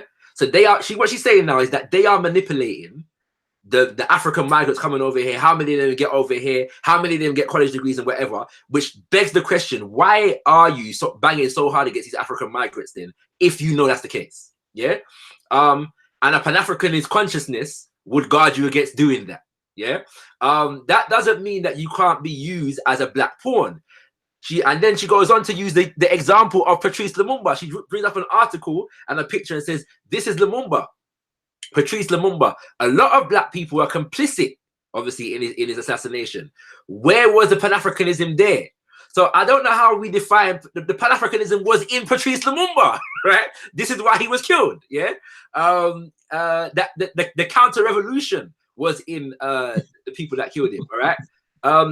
She goes on to say a lot of black people were complicit in how that went down. But you see, to have Pan-Afrikanism, this is what she says now, especially revolutionary Pan-Afrikanism. And I know Sister Esquire defines herself as a revolutionary Pan-Africanism. Am I correct? Yeah. Okay. You have to have revolutionaries. Now that's a very telling statement. I read that again. She says, but you see, to have Pan-Afrikanism, especially revolutionary Pan-Afrikanism, you have to have revolutionaries. So what she's identified is that Pan-Afrikanism is not a pipe dream. It's not impossible to achieve if you have a revolutionary mindset. What this article points out is that the revolutionaries were slaughtered. What you have now, for the most part, is super capitalists, Black African heads of state. You have a lot of these people, for whatever reason, because the other leaders were slaughtered, who aren't willing to help their own people. How are you thinking that there's going to be a mechanism through Pan-Afrikanism, whatever that means? Because nobody can tell me what you are doing in terms of policy to benefit native Blacks or American DOS. Nobody can tell me what that looks like. Everybody can just tell me to follow the tradition. All right, that's one statement. Then I'm gonna go to this statement that was made by Tone in this DOS Explained video. Yeah, and he says, let me get this correct. He says,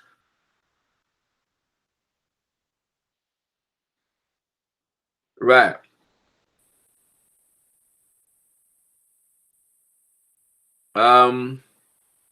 Right, he's outlining here what DOS is. Yeah, and he says these words. He says, what percentage, yeah, of the top 10 of little black family, top 10%, sorry, of little black families that have any American wealth are just Nigerians or wealthy Jamaicans or wealthy Haitians? Because there are small sections. So basically what he's outlining is the fact that the most wealthy group of immigrants, as far as black people are concerned, in America are the Nigerians, who number 300 and something thousand. Yeah, the entire population of black migrants in America numbers about 4 million. Yeah, I've seen up to 4.2 million. He takes it somewhere between 4 and 5 million. I haven't seen anything that suggests 5 million. Okay, but the largest groups are Jamaicans, Nigerians, and Haitians. Yeah, so he says wealthy Jamaicans and wealthy Haitians. Now he doesn't know the numbers of these. He's speculating. yeah, but they've developed a whole narrative about numbers that they don't have. All right, because there are small sections. Understand, there's an overrepresentation in corporate jobs and Hollywood of these elite groups, and the problem is that what they can do is basically say that they have diversity when they never really dealt with the fact that you don't have no ADOS in your hiring practices. So, Sister African Esquire, I want to ask you specifically about Haiti now, yeah, and present day Haiti, because I know you've done some research on this particular subject, and ask you, what is the flaw in not having an international African consciousness when addressing issues of Black migrants to the United States? What are you missing in your analysis if you're not taking that into consideration? So what I've stated in the past is that if we're having this mindset that all we have to do is worry about ourselves, and when I say we, I'm talking about people who call themselves ADOS in the United States, that the concept is that the best way to get liberation, and I've heard this said over and over again without any proof, the best way to get liberation is separatism. We have to separate in order to get what we need. And the idea is that if we separate, we'll be able to rise in the ranks inside of America, and we'll get liberation. And what I pointed out is that if you look at what happened in Haiti in 1804, Haiti actually did get liberation. They actually were able to overthrow their oppressor. They were able to get rid of the Europeans, kill them all basically, or send them back to France. Yeah. And for a moment was a liberated state by itself. However, if you know what was going on at the time, African people all over the world were not also liberated. So what you had was Haiti being basically a sitting duck inside of imperialist waters, and that being the United States. The United States seeing that there was a free country that was formerly all slave, and now they are liberated people. This posed a threat to the United States, who at the time was a country with slaves. Yeah. So the United States, France, and also Spain all conspired to basically thwart the Haitian liberation. So if we're understanding why Pan-Afrikanism is necessary, it's because the fact is, number one, our liberation does come at the it is in conflict with European capitalism. Is in conflict with imperialism. It's in conflict with neocolonialism. Wherever we are, if we're in America and we're actually able to do for ourselves, if we're in Africa, some country in Africa, and we're able to get rid of the colonizers, that does come at the it collides with European capitalist interests. So if we understand that, we should understand that the second that we actually do something that is going to liberate ourselves, actually do something that's going to uplift ourselves, that there's going to be a reaction inside of the world, and particularly a reaction with European powers who see that this comes at a possible disadvantage of their agenda. So what is there to stop if we're separated? If we're in our own individual struggles, what is there to stop an imperialist giant like the United States, who may have allies in Britain and France and Germany? What is it to stop them from easily thwarting our progress? And there's nothing to stop that, because as we know, Haiti right now, although they were liberated, they are now completely under imperialist oppression. Right. They have been dragged through the mud over and over again, particularly by the United States in more recent times. And they are a testament to the fact that without a free Africa, without a free African diaspora, that we are always going to be subjected to white supremacist policies unless we actually unite and have a united front, so that we can have a chance to combat these imperialist policies. Is there a direct relationship between America's interference in Haiti and Haitian migration to America? Absolutely, and also with Haitian and is it the Dominicans? I mean, Haitians, you know, for them being with a people with such a rich history, and I know Omowale could attest to this very much, because I know that you study Haiti a lot. They are basically the vitriol of wherever they go, and I think it's very much telling of their liberation story.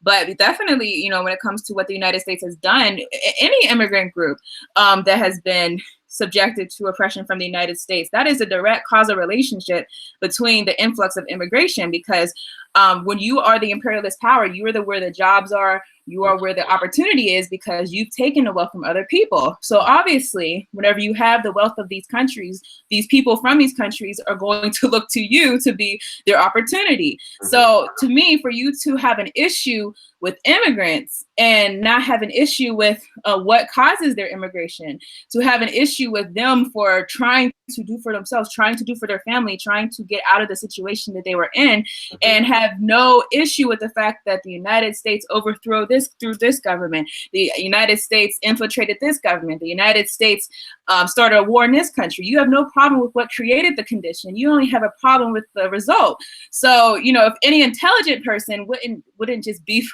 with the result, if you're an intelligent person that actually wants to get to the root of it, you would have a problem with the cause. And the cause in these situations is imperialism. Right. Follow up to that, Brother Taharqa, yeah? For those who may not be aware, yeah, obviously we have these institutions called the IMF and the World Bank that are very much dominated by America, yeah, as a nation. They're key to the thing, yeah? Now, just to create the picture, I mentioned Patrice Lumumba before, assassinated 1961. Kwame Nkrumah, overthrown 1966. A number of other assassinations and coups on the African continent. Basically, a whole generation of revolutionary leadership was wiped out. Yeah, make that clear. What was put in that place, yeah, and this is a testament to the strength of the freedom fighters of that time, because Kwame Nkrumah leaves Ghana. He travels to Guinea and he joins the government, yeah, of ShakaRa in Guinea, bearing in mind that prior to all this upheaval, they had signed an agreement to form the Ghana-Guinea-Mali Union. Yeah, we talk about African countries not uniting, but in that time there was a union called Ghana, Guinea, and Mali, and it has since come to light that Nkrumah had actually signed a secret agreement with Patrice Lumumba in the Congo for Patrice Lumumba to actually join that union also. So that union has become the Ghana, Guinea, Mali, Congo Union. All right, upheaval, so on and so forth. Kwame Nkrumah writes a number of books after his upheaval, after his ousting. One of them is Class Struggle in Africa. Yeah. Another is the Handbook of Revolutionary Warfare. Yeah. Another is Neocolonialism, the Last Stage of Imperialism. 3 very important books. And in that last one, he basically outlines exactly what the situation of the continent was going to be. So everything that we see today on the continent was actually documented and predicted by Kwame Nkrumah in this book, Neocolonialism, the Last Phase of Imperialism. Yeah? Right. So what he outlines is the fact that neocolonialism is effectively when the people in the government look like you, but the economic policy and therefore by implication the politics is run from outside. The major institutions that do that in today's world are called the IMF, the World Bank, the World Trade Organization, the World Health Organization, etc., etc., etc. What I'm going to ask you to do now, Brother Taharqa, is explain for the people there structural adjustment programs. Yes? Yeah. And their impact on the African continent. All right, cool. And the Caribbean for that matter. And the Caribbean for that matter. And the Caribbean. Cool, yeah, let's do that. So, like you're saying there, everything you said there was true and correct and factual. And so those institutions you mentioned, the World Bank, the IMF, the World Trade Organization, World Health Organization, etc., they're all called the Bretton Woods Institutes because they were all founded in Bretton Woods after, the World War. And the assumed American, the assumed position, which was America, basically, are the superpower of the world, basically. Excuse me. And from that position, they basically recreated a world economic system after their own economic system, which was the main idea was to open up everybody else's market and force those people to allow their labor and their resources to be exploited by anybody who wanted to, basically, to create a complete free market across the board. Now, the issue is the time in which they're doing it is the time in which America, European, white people have the unfair advantage. So this so-called free market is definitely stacked against them. So when you do have later on the liberation of Africa, and you have people like Kwame Nkrumah come along, and that now they want to have a say in how their countries run. You have the Bretton Woods institutions that are looking at them saying, no. There's an agreed economic, global, political status quo on how we run the governments. Minimal government intervention, maximum private intervention in your economy, basically. And I mean, the reason why they definitely want this in Africa is so they can continue on to exploit African resources. So everything that you're saying about Kwame Nkrumah's last book on neocolonialism is he pretty much goes into this and how Europeans will exploit African or continue to exploit African resources, just using African leaders as their puppet masters and their bosses. And they do it by basically, I mean, they do it in all kinds of convincing ways. They have economic hitmen who will pretty much come to your country and who will take you down by funding others or rival politicians and rival parties if you don't go along with their policies or status quo. But at the very beginning, they will offer you a sort of something that sounds like a good deal. Like, oh, wow, your economy is doing so well. Why don't you take this loan from us, this big, massive loan from us, and why don't you restructure your economy, build schools, build hospitals, build all of these things, basically, using this loan. And then once you're in a position where you can pay us back, you'll be able to pay us back and you'll be making so much money because your economy is doing so well. That's all going to be great. And several African countries either done this or were forced to do this during the 70s and the 80s, especially in the 80s, very popular during the 80s, basically. And actually, this crashed a lot of the economies of Africa because a lot of them took loans out. There's a lot of economic sabotage in a lot of these countries to make sure the money didn't go where it was supposed to go.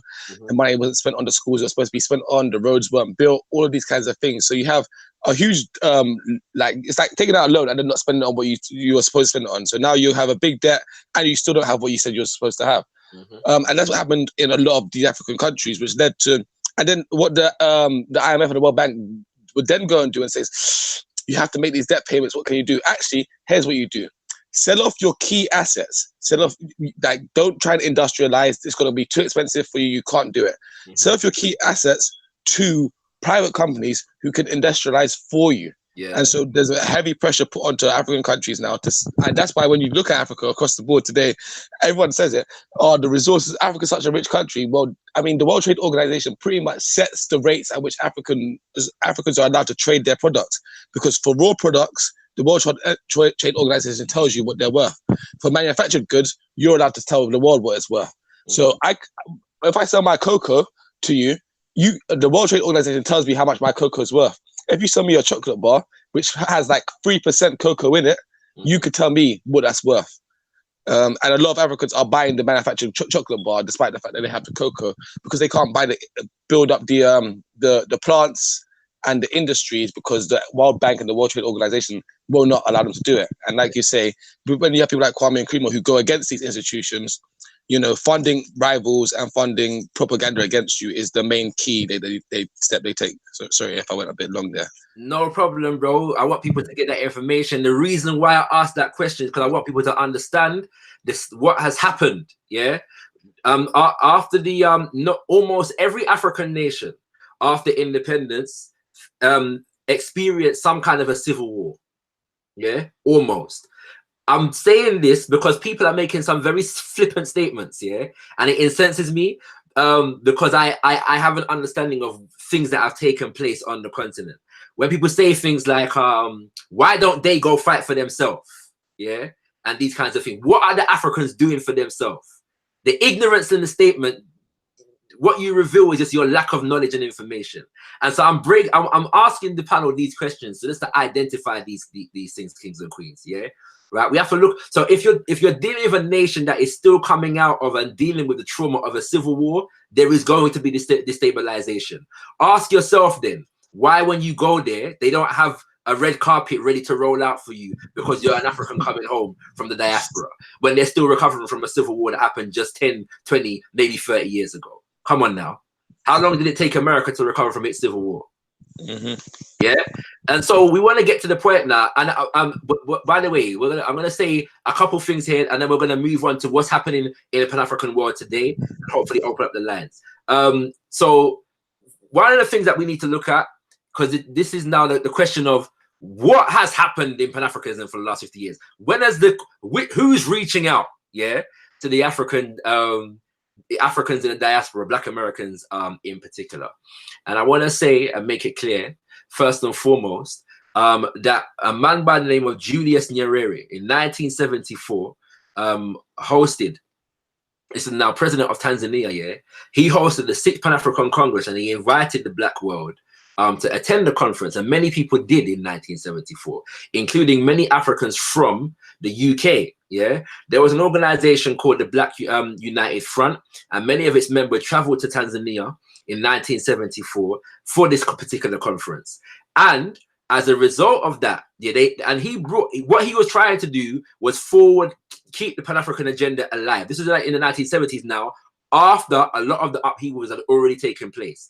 But Julius Nyerere had some control over educational institutions, and so he used his influence to educate a number of revolutionaries and activists across the diaspora and the African continent. One of the people that benefited from that was a man by the name of Samora Machel, Mozambique, yeah, and Justina Machel. So a lot of the Mozambique revolutionary resistance was actually planned and orchestrated in Tanzania, okay?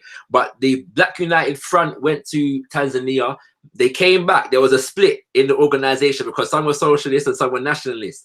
One of the organizations that came out, that was the Pan-African Congress movement, one of the #1 Pan-African organizations in this country, but that was directly born out of the contact from Africans in the diaspora, yeah?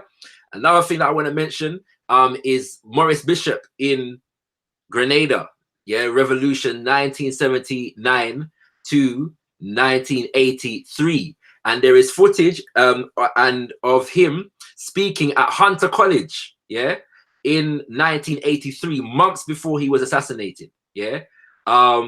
And he's reaching out as a revolutionary leader of a Caribbean nation to Black Americans. And one of the things that he told them is that he was made aware of a secret report of the CIA whilst he was in America. And there were two things that report said. He said that it said that the revolution in Grenada is more dangerous than the revolutions in places like Panama and Nicaragua, because the revolution in Grenada, the revolutionaries in Grenada spoke English and therefore could have a dangerous appeal to people in America. The second thing it said, yeah, and watch Maurice Bishop's Hunter College speech. It's on YouTube. The second thing it said is that what made it dangerous was that the leadership of the revolution in Grenada and the nation of Grenada was predominantly Black. And because they have predominantly African descent in their nation, they could have a dangerous appeal to the however many millions of Black Americans in the United States of America. This was in 1983, yeah? Maurice Bishop goes to America identifying with the liberation fight of Africans in America. I hope everybody understands what it is I'm saying, yeah? The leader of a revolutionary nation in the Caribbean reached out to his brothers and sisters in America to pledge his support for them, yeah? He also spoke at African Liberation Day. I'm forgetting the year, but he was obviously in contact with Kwame Ture, yeah? And I'm noticing that a lot of Black Americans, when they mention Kwame Ture, they don't call him Kwame Ture, they call him Stokely Carmichael, but it's all good. Yeah? So I'm just mentioning these things. And we're gonna go on now, as for our lines, to looking at what's happening in the Pan-African world today. And for that, I'm gonna start with Brother Abiola, to talk about what's happening in terms of Pan-Africanism that you're aware of, specifically on the African continent, with particular attention to the work of Brother Kemi Seba. Well, we are progressing on a lot of issues, and one of the most prominent one we have particularly in West Africa and in Central Africa, especially in the former French colonies, in quote, is that those countries still don't own their currency. So they don't print their own money. It's all controlled by France. So France control a currency called franc CFA, which is the currency of the French colonies. That's what it means, basically. And that means that French controls the banking system, controls who can get loans, what kind of business can get loans and start to create jobs. So actually, Africans don't get loans, to say things simply. So the economy can't run, and basically poverty is growing.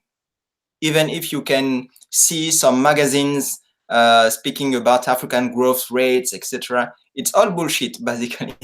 The real economy is not really growing. People are suffering, and all those things are still controlled by foreign powers. So I told you that France controls the currency. So basically, France controls the economy. France has several military bases on the continent. And there are also the US who have some military bases on the continent. If you take a country like Djibouti, it's like the dream team of military bases. You have the United States, you have China, you have France. I think you will have Turkey soon. So it's going, it's really crazy. But at the same time, we are seeing that Pan-Afrikanism is coming back. Because it seems like since Kwame Nkrumah, we didn't have movement identifying really as Pan-Afrikanism, as Pan-Africanist movement, with that will be the main program on the forefront. But now we see that that's the only solutions, actually, because we tried micro-nationalism. For example, in Ivory Coast, we had something called Ivory. So it's being more Ivorian than you. It didn't work, and we have been crushed by France, who took the president and put him in jail in The Hague, in the Netherlands. So it didn't work. So now the youth are saying that there is the only thing that can work is to unite, to be stronger. So Pan-Afrikanism is now the most sought out ideology, I can say, because all the other ones have been discredited.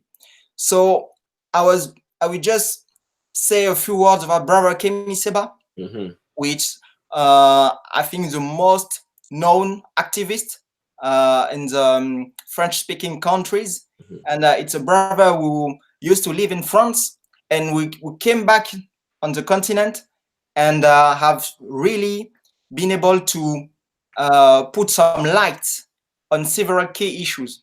And the first one is the issue of the currency, the franc CFA, and the action that it did who really puts fire on the issue was to take a franc CFA bill and just set it on fire.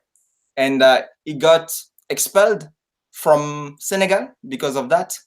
And now he is in Benin, and he just announced that he is creating a Pan-Africanist political party, and he hoped that this party will be able to have branches not only in Benin but also in other African countries and also in other countries where Black people are the majority, like Jamaica, like Haiti, everywhere we are, maybe in the US. So that is also African having this global view of what needs to be done.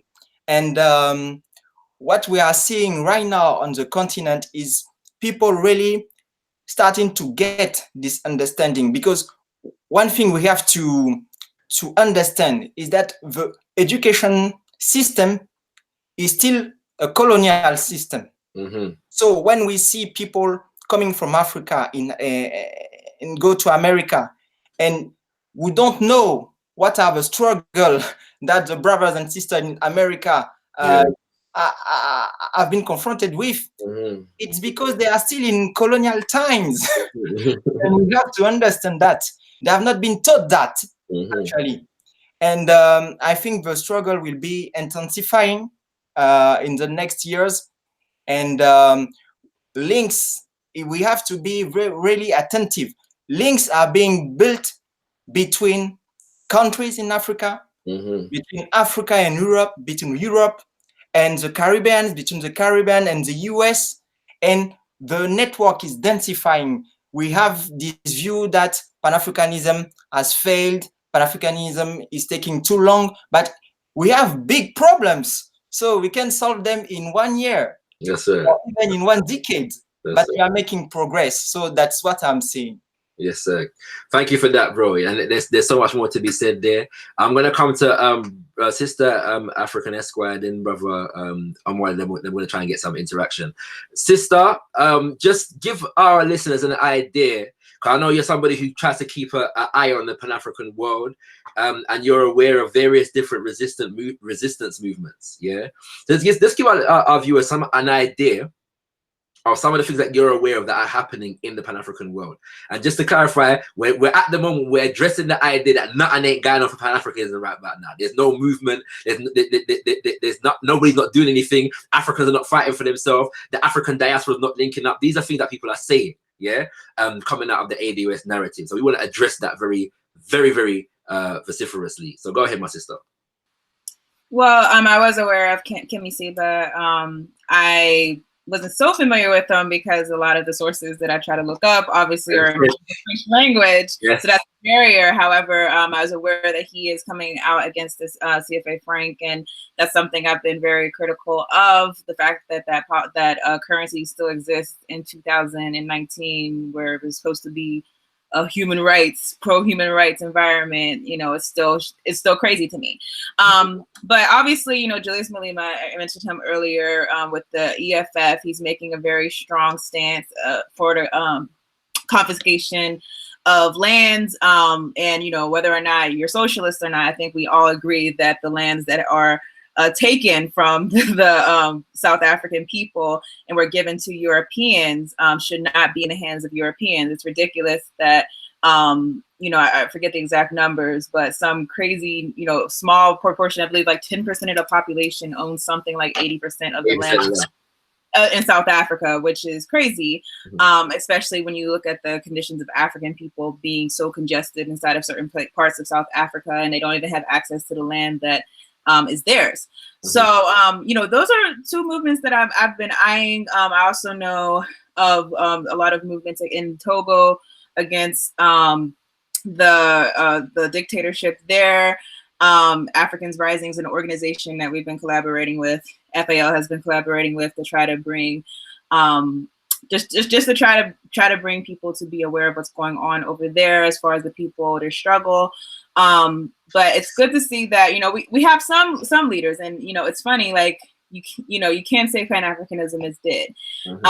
You know, it's definitely struggling. It's on life support, but so is Black nationalism. So is any type of liberation movement. And I think that's more of a testament of the power of the capitalist system to distract us with things like social media, to distract us with things like personal well-being, and not thinking about the collective. But it's not saying that the spirit of liberation, there's no critique against the spirit of liberation, the spirit that we should be free and that we should not be subjected to European control. You can't say that that is dead. If that is dead, then any hope that you have of having a future, you should be very worried for that, because you know, it takes away our autonomy as a people. We're basically going to be continuously subjected to white policies or more and more Chinese policies, and we're not ever going to have a day where we can actually control our own narrative. Good facts, sis. Brother Omowale, I'm going to ask you, what would you say has been the key area of Pan-African focus? Let's say the last 10, 20 years. And what would you say some of the achievements have been? What have we kept afloat? I know I have my own ideas, but I'm interested to hear yours. I would say that the key area of Pan-African focus over the last 10 or 20 years has been a significant amount of institutional development and grassroots organizing. Right. Wherever you look right now across the African world, there are young people that are working to build links, to build bridges, to re-establish a network by which we can communicate with one another, share resources, ideas, that all work towards the development of a stronger Africa. And how do I know that this work is making a significant impact, or at least is causing a significant amount of worry for Western empires? Well, I just look at their responses to what's going on in the Pan-African world. For example, let me just speak to the continent right now. We know that the African continent has the youngest population across the world right now. I believe I know in Nigeria, I think like 60% of the population is under 25, and the average age might be 18. But that might be reflective of the continent, at least, you know, sub-Sahara as a whole. But don't quote me on those numbers. But that is cause for significant concern from the Western Empire. For example, you see each of the former colonizers trying to rebrand and repackage themselves and give slavery or colonization almost like an American or a Western cool.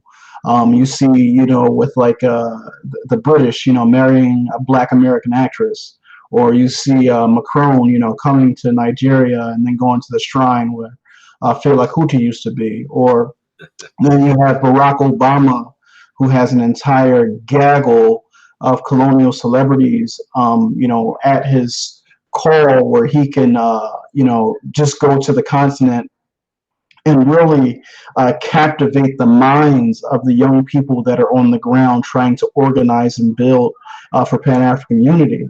One of the things that Barack Obama's State Department put in place when he was president is this program called YALI, Young African Leadership Initiative. What this is, you know, and you see all the Western empires doing this. They have these grassroots initiatives, right? Well, you know, it's not truly grassroots, but it's foreign finance operating at the grassroots level to create a cadre of leadership that is loyal to the Western Empire. So just like, you know, how when the British colonized in the early 20th century, late 19th century, soccer and sports was fundamental to their cultural imposition. I mean, if you look right now, Barack Obama just entered into a deal with the NBA to make, you know, American basketball something of importance on the African continent. And you see that everywhere. And for me, for that reason, I'm somewhat, I'm leery of some of the youth leaders that I see developing on the continent, because you know, we've seen Mobutus before. We've seen people who talk with very strong rhetoric. Rhetoric is one thing, actions are another, loyalties are another. So I think that it's important for those of us who are organizing to figure out how we can compete in this contested space, you know, at the grassroots level. And you know, we're competing, like I said, with empires and nations to try to capture the minds of young people, right? Because everybody knows that the future of the world revolves around what happens on the African continent.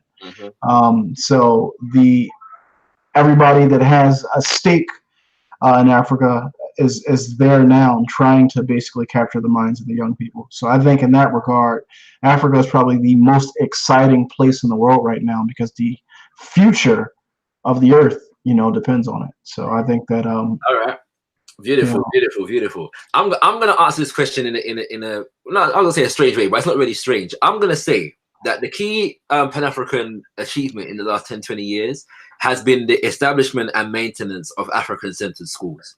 Yeah, the independent school movement is definitely a product of the Pan-African movement and the African-centered movement in general. And there are many African-centered or independent schools. Yeah, well, I'm going to say, first of all, and I'm going to include the homeschooling movement, the Black homeschooling movement is definitely an outgrowth of the Pan-African movement. The fact of that Black studies exists in universities over here. The first Black Studies course in the UK was inaugurated last year. The year before last, a product of the Pan-African movement, and obviously you've had it in the States for quite some time now. You don't have Black Studies in the UK or Africana studies without the Pan-African movement in the States. And then, like I said, the independent schools such as the Akaben Institute, I've got a list of them here, as founded by Mama Ya Baruti and Baba Mwalimu Baruti. We have Freedom Home Academy by Marcus Klein. Over here, a sister has ShakaRa Online, yeah, where you can get your African-centered educational resources. There's the Kamali Academy by Brother Samora, who now lives in Ghana. You have the National Association of Black Supplementary Schools in the UK. There are rites of passage programs, you know what I'm saying, Origin, for example, in the UK. There's Akua in the UK, Manhood Academy for boys, Womanhood Academy for girls, and so many others. Yeah, there's the Art Academy of Excellence, in which I teach, yeah. So my point is that there are so many more, yeah. That I'm aware of a homeschoolers expo that takes place every year in Atlanta, and I'm forgetting the name of it. Yeah, but it's an annual event, yeah, that draws thousands of independent homeschoolers to Atlanta every year, independent African educators to Atlanta every year. So the point is that there's always something going on, yeah, and maybe people just don't know about it, or maybe we're not doing a good enough job of making people aware of it. So I want to make that clear. Brothers and sisters, if you're enjoying the conversation right about now, click the 9 button for me, or put some red, black, green in the chat. I want to see 9s and red, black, green in the chat. My panel, are you able to stay with us for a bit more so we can interact with the viewers? Is that cool? Can I hold on to you for a little piece more? Yeah. Yeah. Good. Yeah. 10. Yeah. All right, cool. I'm gonna share the link now, brothers and sisters. I'm gonna share the link in the chat so you can come on and interact with us, ask your question, make your points, and interact with my fantastic and amazing panel. I want you to know that you're you know what I mean, you're privileged right about now. Yeah, this is what you call black privilege, Pan-African privilege right about now. You know what I'm saying? Because you're listening to Brother Abiola, Sister African Esquire, Brother Omowale Africa, and Brother Taharqa, Kings and Queens. You know what I mean? So you're privileged at the moment. The link is in the chat. Please come in with your mic muted. I ask you to come in with your mic muted, and please do not speak until spoken to, just so that we can maintain quality control and an orderly conversation. So please come in with your mic muted. Yeah. And yeah, that's that. I hope we've addressed some of the issues. I'm also going to add to what I was just identifying, and attach this to one of the bullet points on the Black Agenda on ADOS101.com. ADOS101.com. Check out the Black Agenda. As Sister African Esquire was saying, I think 90% of it most of us would agree with. I think it's the first bullet point that causes the most problems, and maybe we haven't gone into that enough. So maybe we'll do that before the show ends. But if this bullet point where it says and healthcare credit to pay for this, one of the demands, yeah, healthcare credit to pay for medical coverage for all ADOS. This will cover surgery, pharmaceutical, and counseling needs. As an example, we would like to see a lineage therapy whereby ADOS leadership in cooperation with licensed therapists and psychiatrists develop a therapy curriculum to help members of the ADOS understand and manage their ancestral traumas. This therapy should come at no cost to the ADOS community. I'm going to say, yeah, without a shadow of a doubt, that whatever methodologies, yeah, that are going to be employed in that therapy, you're going to be relying on the Pan-African movement. You're going to be relying on Amos Wilson. You're going to be relying on Francis Cress Wilson. You're going to be relying on Kobe Kambon, yeah, and Mama Marimba Annie, yeah, and Chinwezu. You're going to be relying, yeah, on them. I'm going to say that categorically. So that particular initiative, if it is ever instituted, will be benefiting from the Pan-African movement. Right, Kings and Queens, I'm going to share this link one more time. Anybody who wants to join the team, don't feel afraid. Okay, I know we've got some African spiritualists on the panel, but nobody's going to juju you. You know what I mean? And what not obi and voodoo upon you. You know what I'm saying? So just relax, you know what I mean? And yeah, feel free to join us, ask a question, make a comment. We've got two of our brothers and sisters in the States for about another 15 minutes, yeah? So if you want to get in, you know what I mean, you have to get in very, very quickly, all right? You know what I'm saying? I know for us over here in the UK and in Europe, it's early morning settings. You know what I mean? It's early morning settings. So we give thanks for all of that. But yeah, family, I just felt this conversation was very important. And as you can tell, we haven't even gone in properly or fully on the ADOS kind of narrative and or platform, yeah. And there's a few more things that we can say about that. So whilst you're coming in, or if you're coming in, I'm gonna just extemporize on certain. Yeah. Yeah. What are you gonna say, Taharqa? I was gonna say, while waiting for people to jump in, if I could just jump in quickly, and just give my closing statement, because I think, like myself anyway, like I might have had a little bit of a tone of I don't know, snaring at the ADOS thing throughout this, and I think my real take on ADOS is I think it is definitely dangerous, because whilst we're here, I think we all agree that Pan-Afrikanism isn't dead, but it's definitely suffered a few blows, and it's maybe not as strong as we'd like it to be, ideally.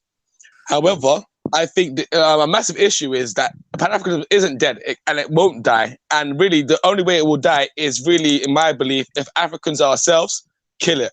And I think ADOS in itself is a threat of African people trying themselves to kill something that our ancestors and our people who have come before us has worked so hard to really build up without necessarily even trying to understand it. So, and that's my only thing with the ADOS movement. So I agree with African descendants of slaves coming together and looking at their particular issues there in America. But I think when that is done, and it's done with people feeling like they have to attack Africa or they have to attack Pan-Afrikanism, that is when it becomes an issue, and that's when I think it becomes actually threatening to us as a community on a whole. So yeah, that's I just want to add that. Now, with you saying that, let me just do a bit of a blitz on this thing, yeah, because I'm hearing a lot of people saying, now that Black Americans want to go for what's theirs, everybody's got a problem with it, yeah. And I'm saying that the statement is so flawed, based upon the fact that the entirety of the ADOS narrative has been defined in opposition to other Black people. Little as it's told in this narrative, the number one immigrants to America are not Black Americans. They come from Europe. Yeah, the numbers that come to America from Europe are larger every year than those that come from Africa and the Caribbean.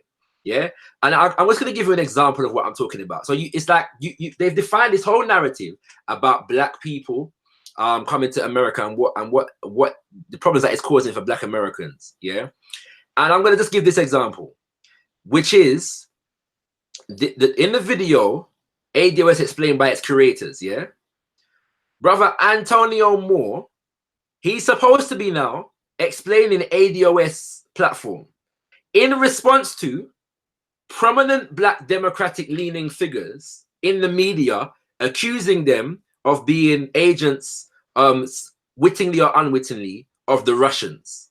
Yeah, that's the purpose of him doing this video. The video is 28 minutes long, and it's only today when I watched it again and I was taking the notes from it that I realized he spends the overwhelming majority of the video talking about Black immigrants. Yeah, this is you responding to the American media accusing you of something, and you spend the entire video talking about Black immigrants. And I'm going to give you some examples. When we talk about this thing, what people don't understand is that 42% of Blacks, maybe of the 42 million Blacks, maybe 4 to 5 million are either first or second generation immigrants. It's just a loud bunch. In essence, what you see right now is while we do jail, they become professionals. This is what the narrative that he's setting up. Under the guise of being Black American DOS, African American. Joy Reid's show, she's a journalist or a television presenter, news presenter, is only on air because white America sees her as a representation of the 37 million ADOS. The problem is she doesn't understand our issues at all. She literally gets on the air and says stuff that is against the interests of native Blacks. He goes on, that's 6 minutes in. Yeah, he goes on 8 minutes in. Let's get it right. Let's get right into it. What you see in LA, they did a color of wealth report to give a framing of this thing, of this issue of why ADOS is so important. In it, what we saw is that native Blacks in LA are worth a mere 2 million liquid. That's it. You look over at Africa, at Nigerian numbers in particular in Los Angeles, and that's exactly how he said it.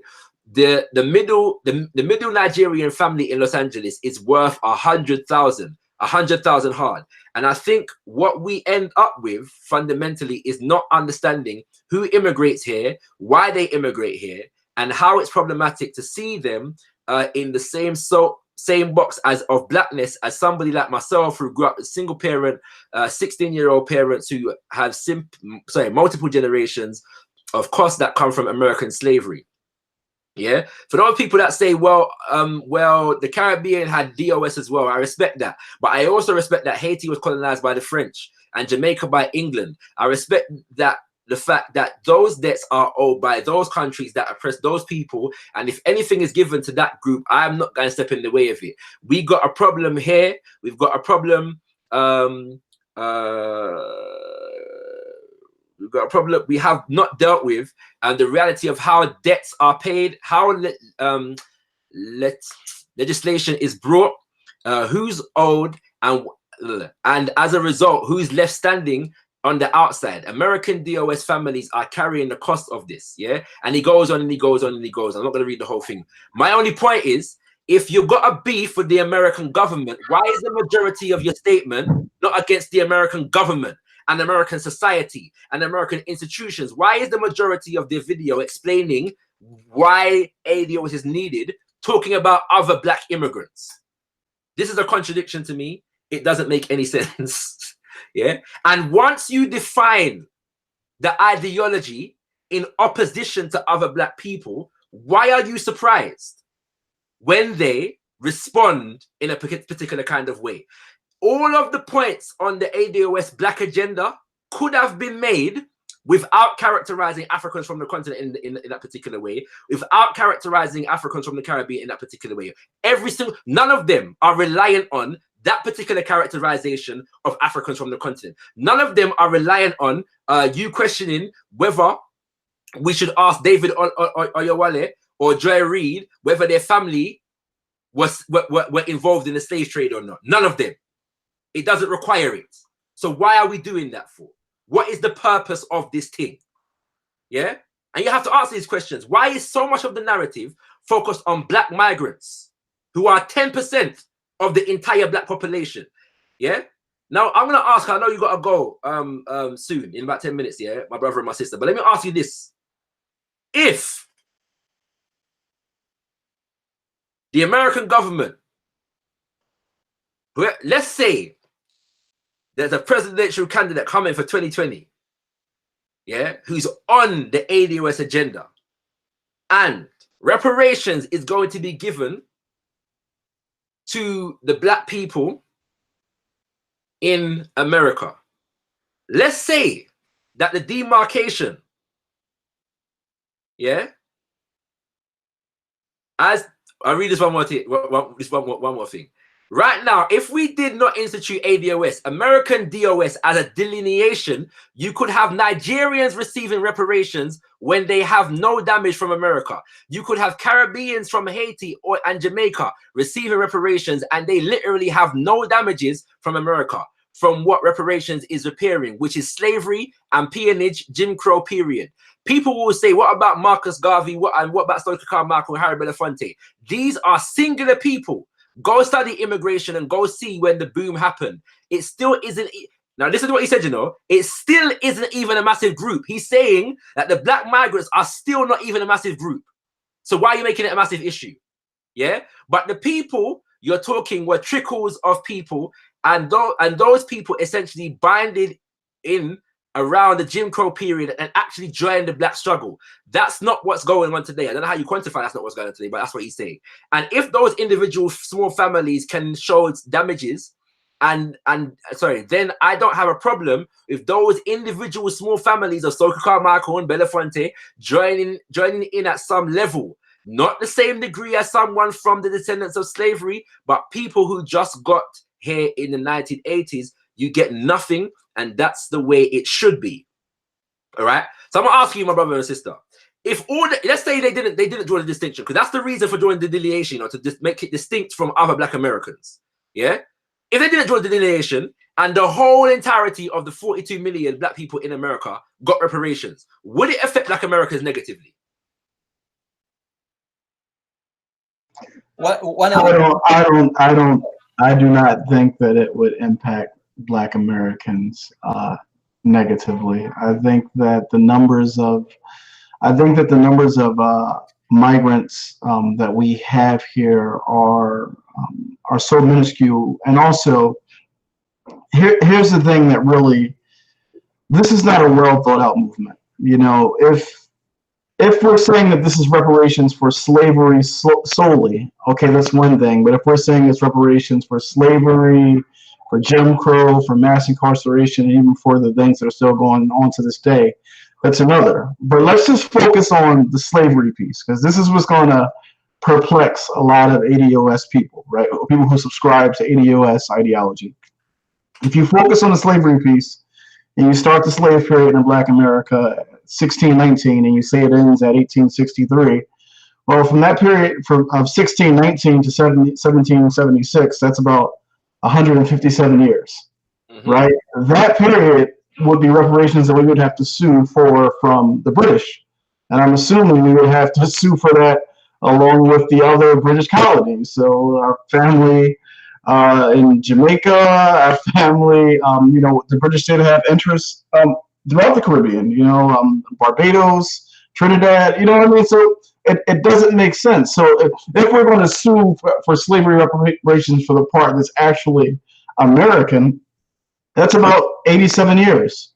You know what I mean? And then, you know, America can have a very easy trick bag, because we know that the numbers, you know, for the slave trade in America really didn't spike until after, you know, roughly like the late 18th century. The cotton boom is what saw the explosion, and then when they ended the trade in 1808 or 1812, you saw a significant domestic breeding of. So it's very complicated. But my point is, 157 years of the slave period. That's the British. You know, this was a British colony. So do we now say to people from other British colonies, well, we'll negotiate with the British for that period, and we'll negotiate? Like, how does that work? It doesn't. It's not a well thought out strategy. The people that are involved in this are not engaged in any actual history. And the sad part is they don't realize their arguments don't make sense. So what's occurring with this entire ADOS hashtag movement is it's defining itself as it moves along. Like, as it grows in popularity, it's figuring out what it wants to be. So like the hashtag pops off, then they create the website. Then they run into Bernie Sanders and he says, well, what are reparations? And now they're trying to define reparations. It's like, as they go along, it's like they're just tripping over their feet as they run down the road. And ultimately, this isn't going to get them anywhere. But people are excited about it. I understand the political euphoria, but it's a bit, you know, intellectually and politically immature to me. Sister African Esquire, I want to ask you though, because we might need to just engage in some self-critique. Has the ADOS movement showed up any flaws in Pan-Africanism or Pan-Africanist organization in general? Like this thing has come and captured the imagination of the people. You know what I'm saying?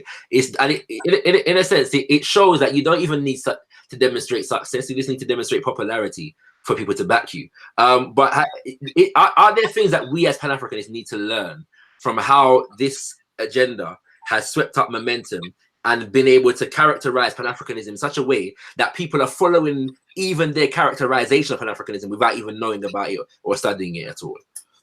Absolutely. There's a lot of lessons to be learned that we should be learning, and a lot of information that we should be gathering about the way that this movement popped off.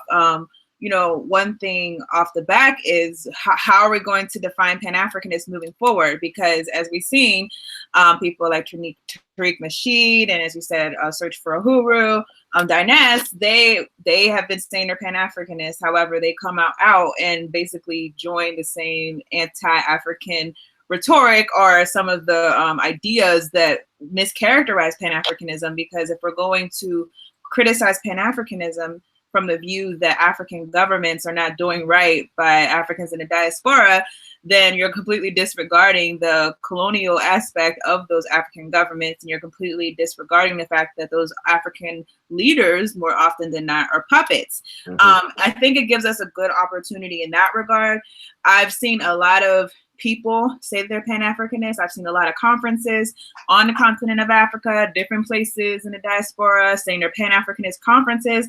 Whenever you actually look at the agenda or actually look at the things that are being discussed at these conferences, they're nothing that attacks neocolonialism or colonialism, or nothing that attacks the infrastructure of white supremacy. A lot of these conferences have sponsorships from companies who actually are benefiting from white supremacy. That gives us an opportunity right there. And the other thing I think is that the ADOS helps us to understand, you know, when you were saying earlier, why did they have to attack the immigrants? Why did they have to attack Africans? Why did they have to do that?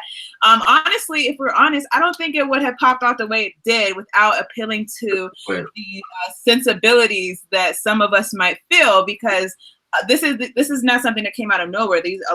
Unfortunately, a lot of Black Americans may have been feeling this resentment, may have not vocalized it, but felt some type of way seeing portrayals of immigrants receiving certain benefits, or especially from the Obama presidency, where you've seen a lot of other groups get benefits from the president, but whenever Black Americans came to him and saying, what benefits are you going to give us? He says, well, I'm not the president of Black America. A lot of this to me is a lot of resentment that has been felt in the Black community.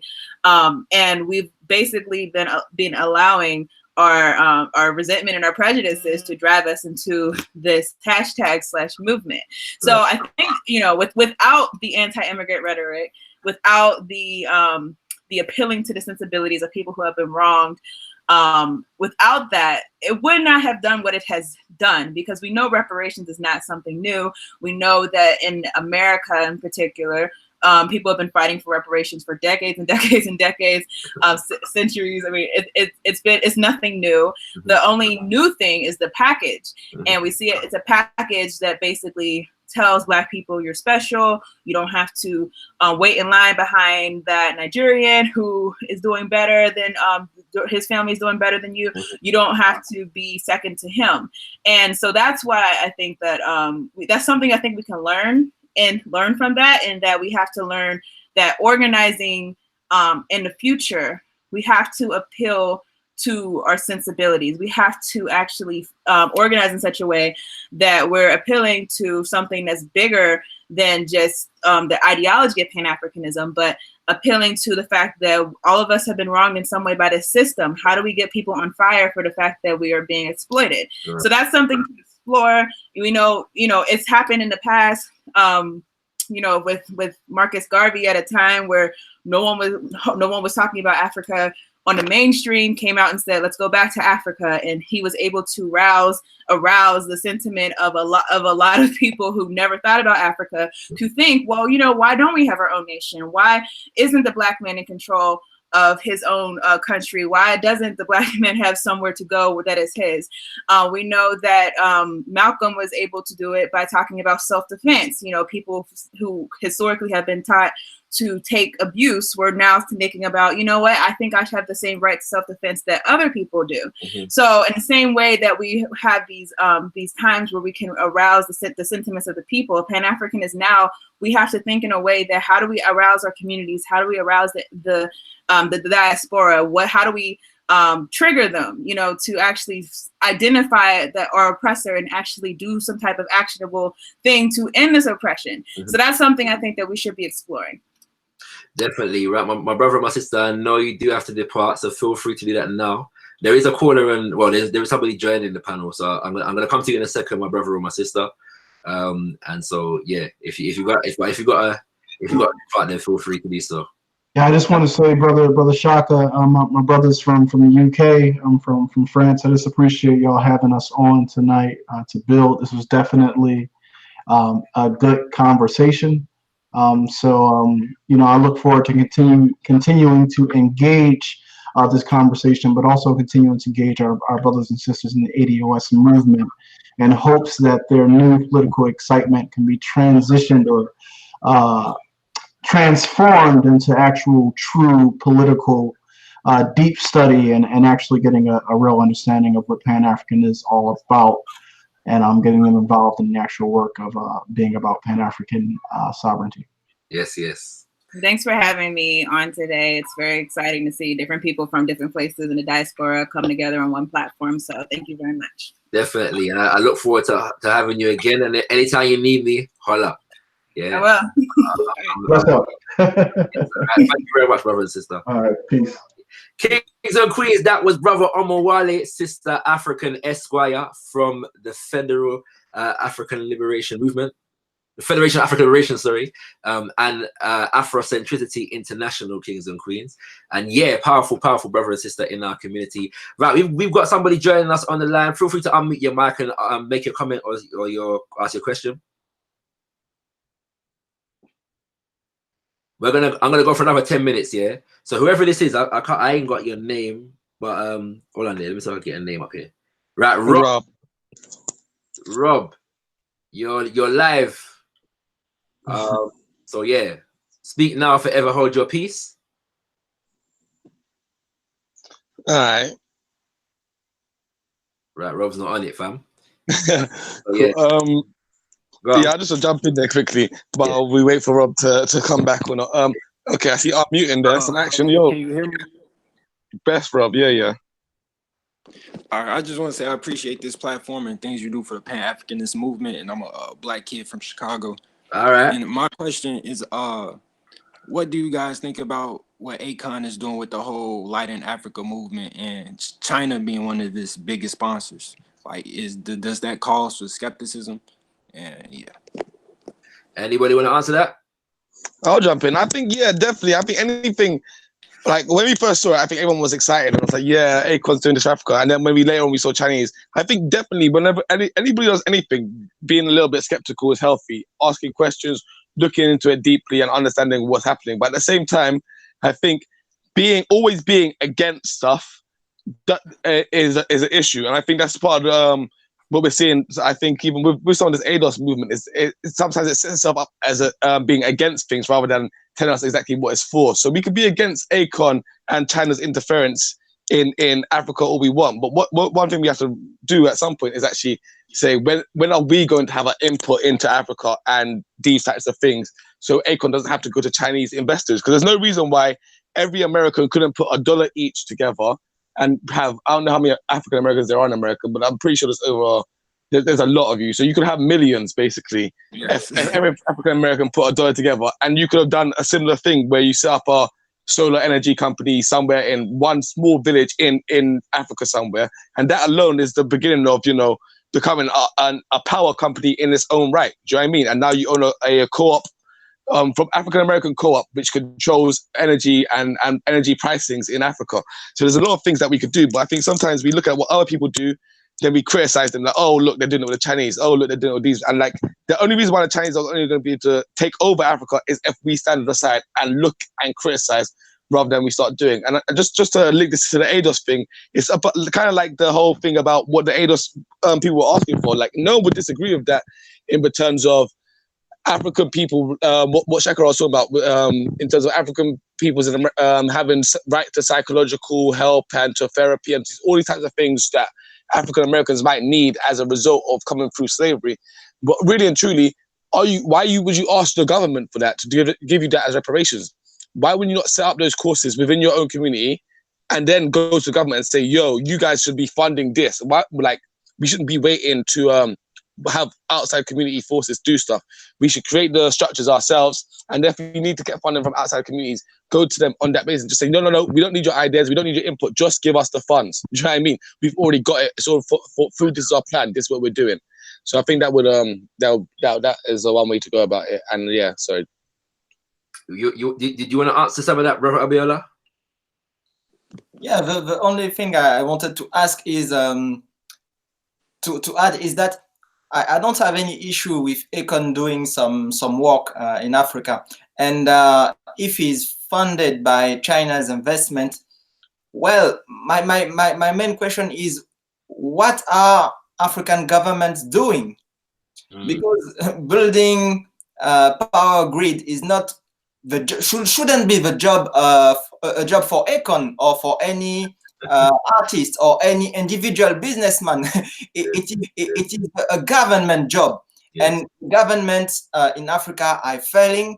and they are filing because they are not Pan-Africanist governments. That's all. So Pan-Afrikanism, again, is the solution.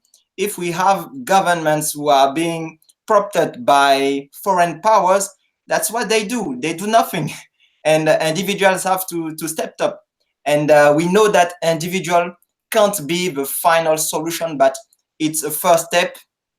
We have to have better governments, Pan-Africanist governments. Thank you very much, Brother Abiola. Brother Rob. Yes, I'm still here. Yes. That kind of answer your question? Yes, it is great. But how do we elect more leaders? Because I'm in America, so I'm not the most politically aware of what's going on in Africa. So how do we go about that? Like, I am aware of Julius Malema. I don't know if I'm pronouncing his name right. Yeah. Is it more people, more Pan-Africanist politicians in Africa trying to do the right thing? Well, first of all, we can say with Malema that he's a leader of a party. Yeah. If you check out Afrikan Esquire's YouTube, there's her last video.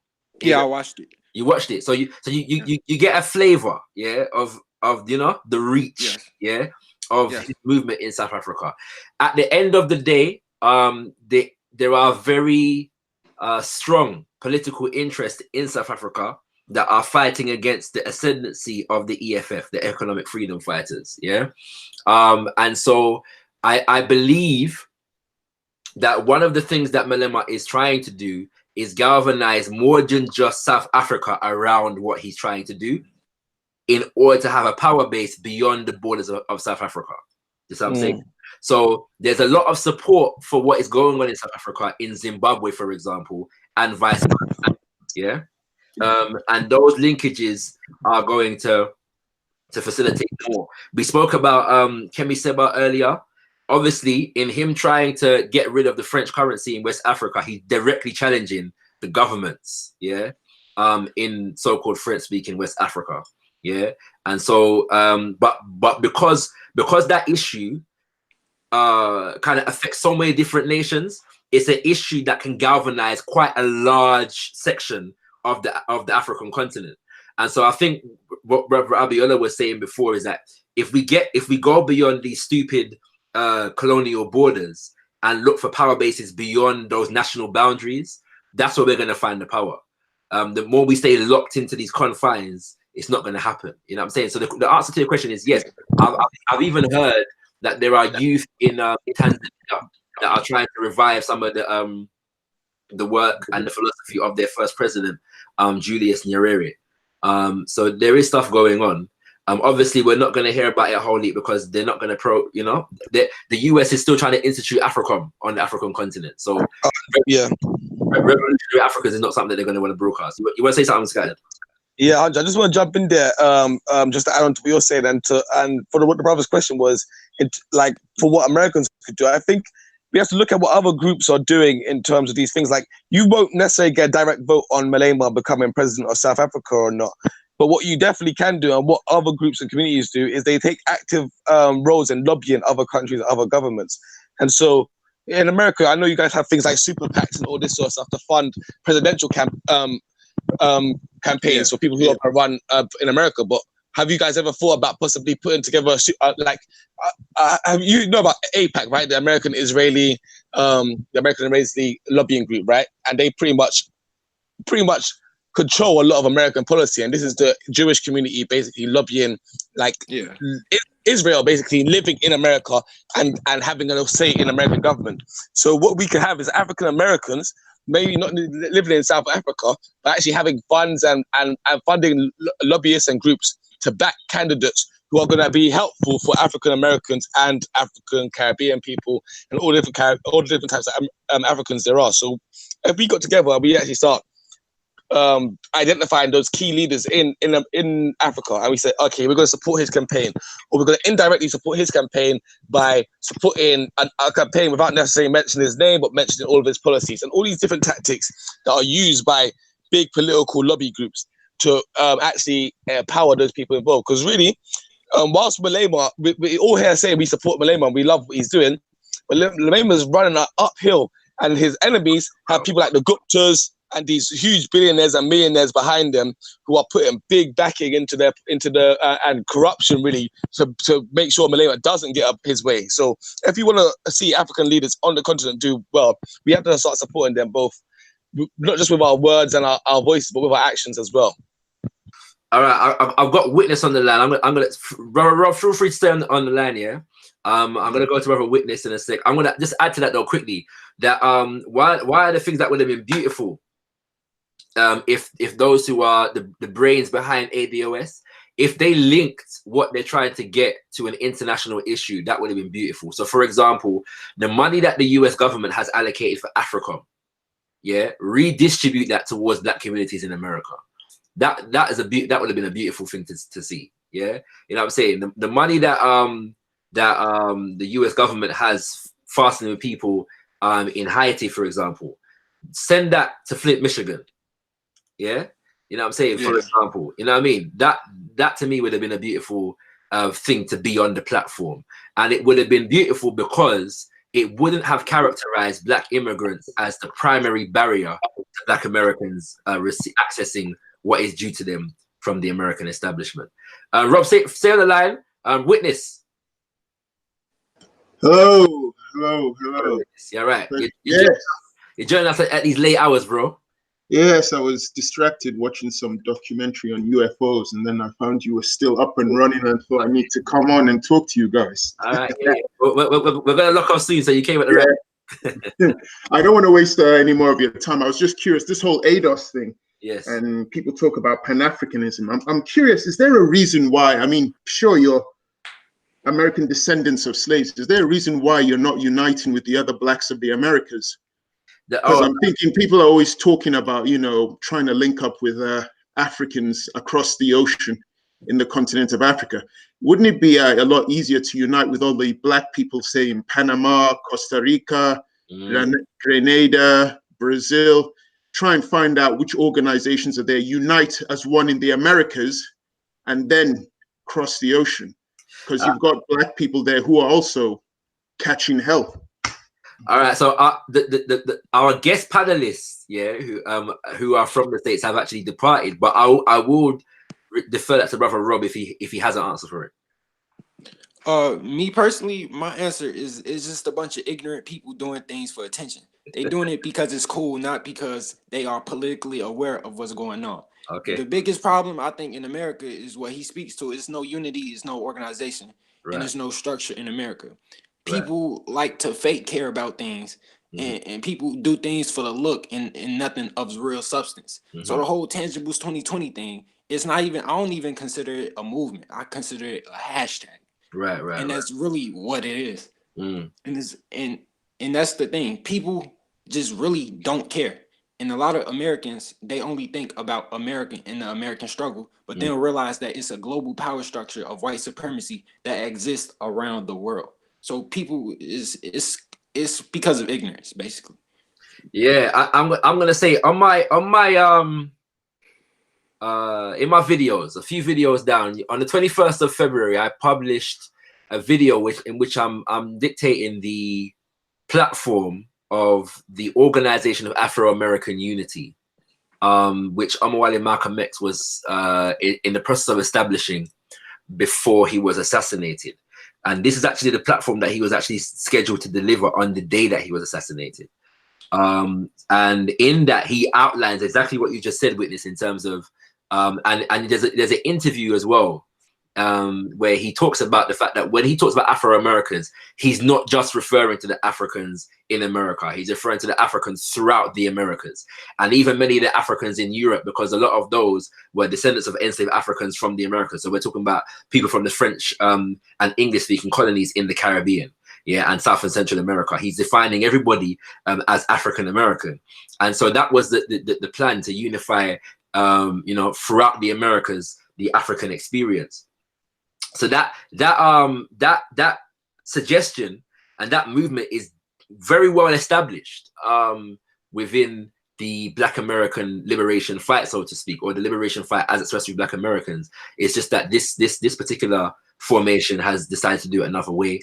I think to the detriment of our global liberation fight, to be honest with you. and disrespectfully so. There are some, and I haven't even gone into all the comments yet, but there are some blatantly disrespectful statements that they have made, referring to Africans from the continent and Africans from the Caribbean. But maybe another show will go into that. The other folly of it is that we're living in a world that's globalizing. You've got international companies that are running world economies and them kind of things there. And these people want to limit themselves to just the 30-something million black people in America. But to me, and I say this with utmost respect, the ultimate agenda is to absorb itself into American society. Yeah, when you look at all the statements and study them carefully, the impression that I get is that the ultimate goal of ADOS is to become as American as it can possibly be. And so the identification of African messes, yeah, with that agenda.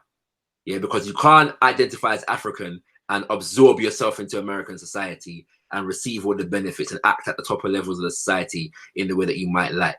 You can't be an American elite, yeah, with a dual loyalty to this concept called African and African nationhood. And we haven't even got into the concept of nationhood, because that is the reason why Pan-Africanists use the term African, because we have a sense of nationhood. Yeah, it's not even about country. It's not even about nation state. It's about nationhood. You know what I'm saying? And that's what it's about. You know what I mean? So yeah, and that is the concept. And I feel like I'm gonna end on some quotes from Amos Wilson. I've done that before. That will extemporize on this a little bit further. But let me for now get some closing words from my major panelists. I'll start it over to Taharqa. Get a closing word from you. And I haven't even been announcing what I've got coming up. I keep forgetting these things. We'll come back to that. Go ahead, Taharqa.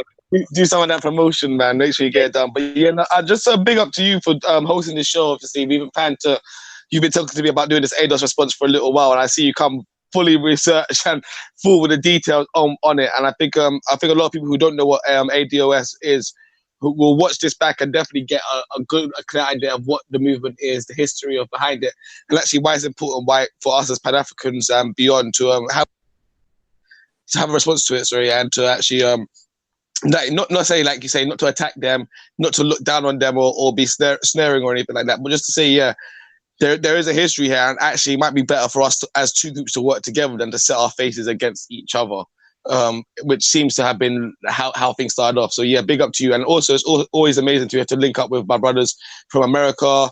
So shout out to Rob, shout out to my brother Abiola there, Abiola Soul, and the other two brothers and sisters, Omowale, and I can't remember the sister's name now. Esquire, African Esquire. Afrikan Esquire, that's it, yeah.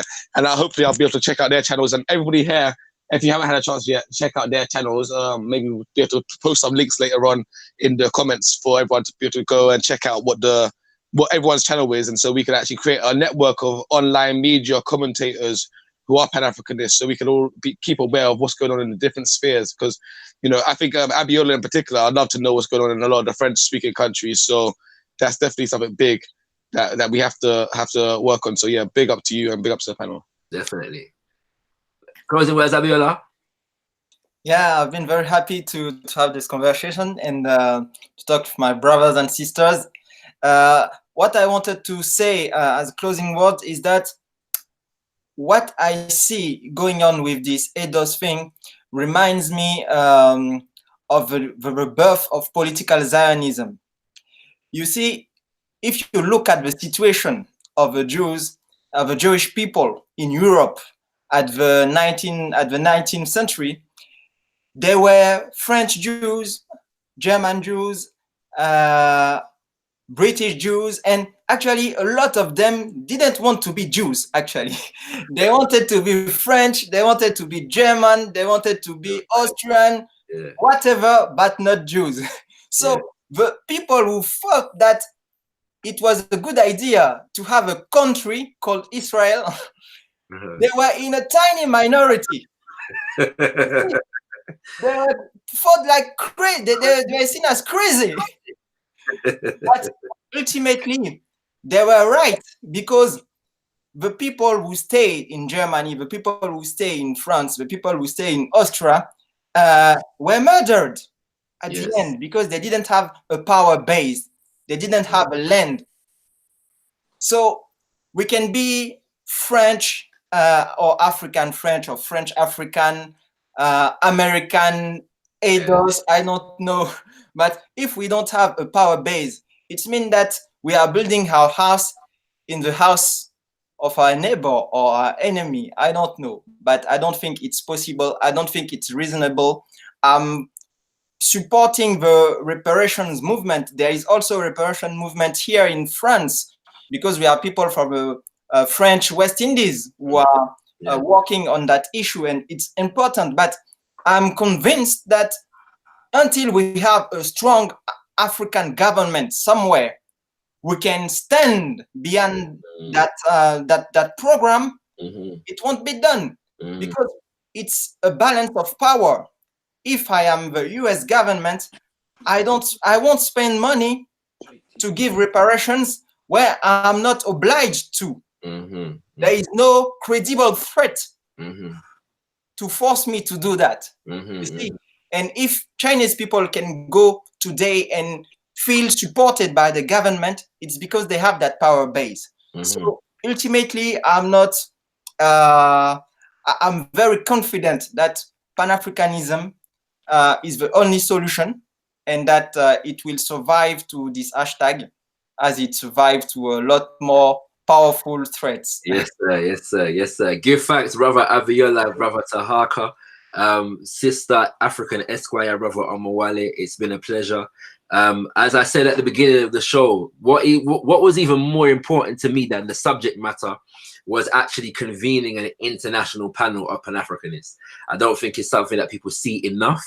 And this is just the start. I'm going to be calling on you all much more, you know what I'm saying, so that we can have conversations, share information, and do more organizing together. You know what I'm saying? So, you know, obviously, brother Abiola, you know, I'm longing to come out there and visit you lot in France and organize with you all. So we'll do that soon. Waiting for you.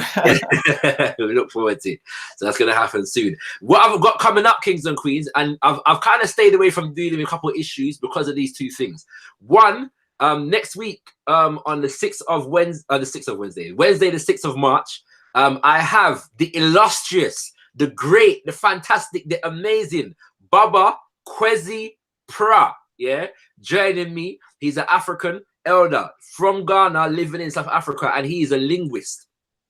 And we are going to be answering the question, can Africa speak one language? Can Africa speak one language? There is nobody on the planet Earth that I'm aware of that is more equipped to address this question. And, you know, we hear that what Brother Abiola was talking about in relation to China. The same could be said for India, that there's thousands of languages in the African continent, and people cannot communicate, and it's impossible to unify Africa because of that. This is an elder that is doing work in that field. Pan-Africanism is not dead, kings and queens. When you got elders like Baba Kwesi Pra running things like the Pan-African literacy project, Pan-Africanism can't be dead. So we're going to be going through that, You know what I'm saying? But one of the biggest barriers to African unity, they tell us, is African languages. So we're going to be looking at that at 8 p.m. on the 6th of March. 8 p.m. on the 6th of March. Now, the following week or the week after, which is the 13th or the 20th, do stay tuned, I have Sister Shakina Chinedu, who many of you would have seen in some videos that were going around recently. She's a sister that was living in the UK. She's repatriated to Gambia, and she had an interview on Gambia television where she was speaking about the importance of Africans returning to Africa to help build Africa. She's also fighting to get African diasporans citizenship rights, in Gambia, okay? And I've also got Brother Obadele Kambon, who is a returnee from America. Yes, I've got a returnee from America and a returnee from the UK, but Brother Obadele Kambon is returned to Ghana. So we're going to be going through the African returnee experience, things that they face, the good, the bad, the indifferent, the challenges, you know what I'm saying, the joys, of returning to the continent of Africa. We're going to be going through, that journey with that brother and that sister, either in 2 weeks or 3 weeks time. So do stay tuned for that. But most importantly, next week, the 6th of March, Brother Baba, Professor Kwesi Pra. You can check the link. I'll share the link in the chat right now, so people can set their reminders. Set a reminder for this conversation. Trust me, you're not going to want to miss this thing. Yeah, it's levels out here. It's not one to be missed. And I am going to end by giving you some quotations from this beautiful book right here, The Blueprint for Black Power. You know, I got to show you the spine in it and just let you know that I've read this entire book. You know what I'm saying? All 800 and something pages of it. It's a beautiful read. You know what I mean? So do check out this book, yeah? But yeah, Blueprint for Black Power, the chapter, A Nation Within a Nation. All right? A nation within a nation. You know, when they talk about Pan-Africanism, ain't done that for the last 50 years. I want to know the measure of the effectiveness of an ideology or a movement is based upon the people's dedication to it. And so if our people have not been dedicated to Pan-African activism for the last 50 years, then it would make sense, yeah, why it hasn't been successful. So for the people that say that, I'd like to know if your impression is that African people around the world have been diligently working on the Pan-African program and it hasn't worked, or is it really the case that we haven't been working on the Pan-African program? Yeah, why it hasn't worked. And so Amos Wilson says the relative, and this he's focusing on Africans in America, but this could apply to Africans anywhere in the world that we are. Yeah, so wherever I say African American, replace that with wherever you are. All right, the relative powerlessness of the African American community is not primarily due to an absence or paucity of human resources, or even monetary and other material resources. It is due rather to its lack of efficient organization, coordinated development, and application under the influence and guidance of a deep and abiding sense of peoplehood and nationhood, of national purpose and destiny, as an aggregation of individuals who can only momentarily act as a people in reaction to their common victimization. The African American community is a house divided against itself.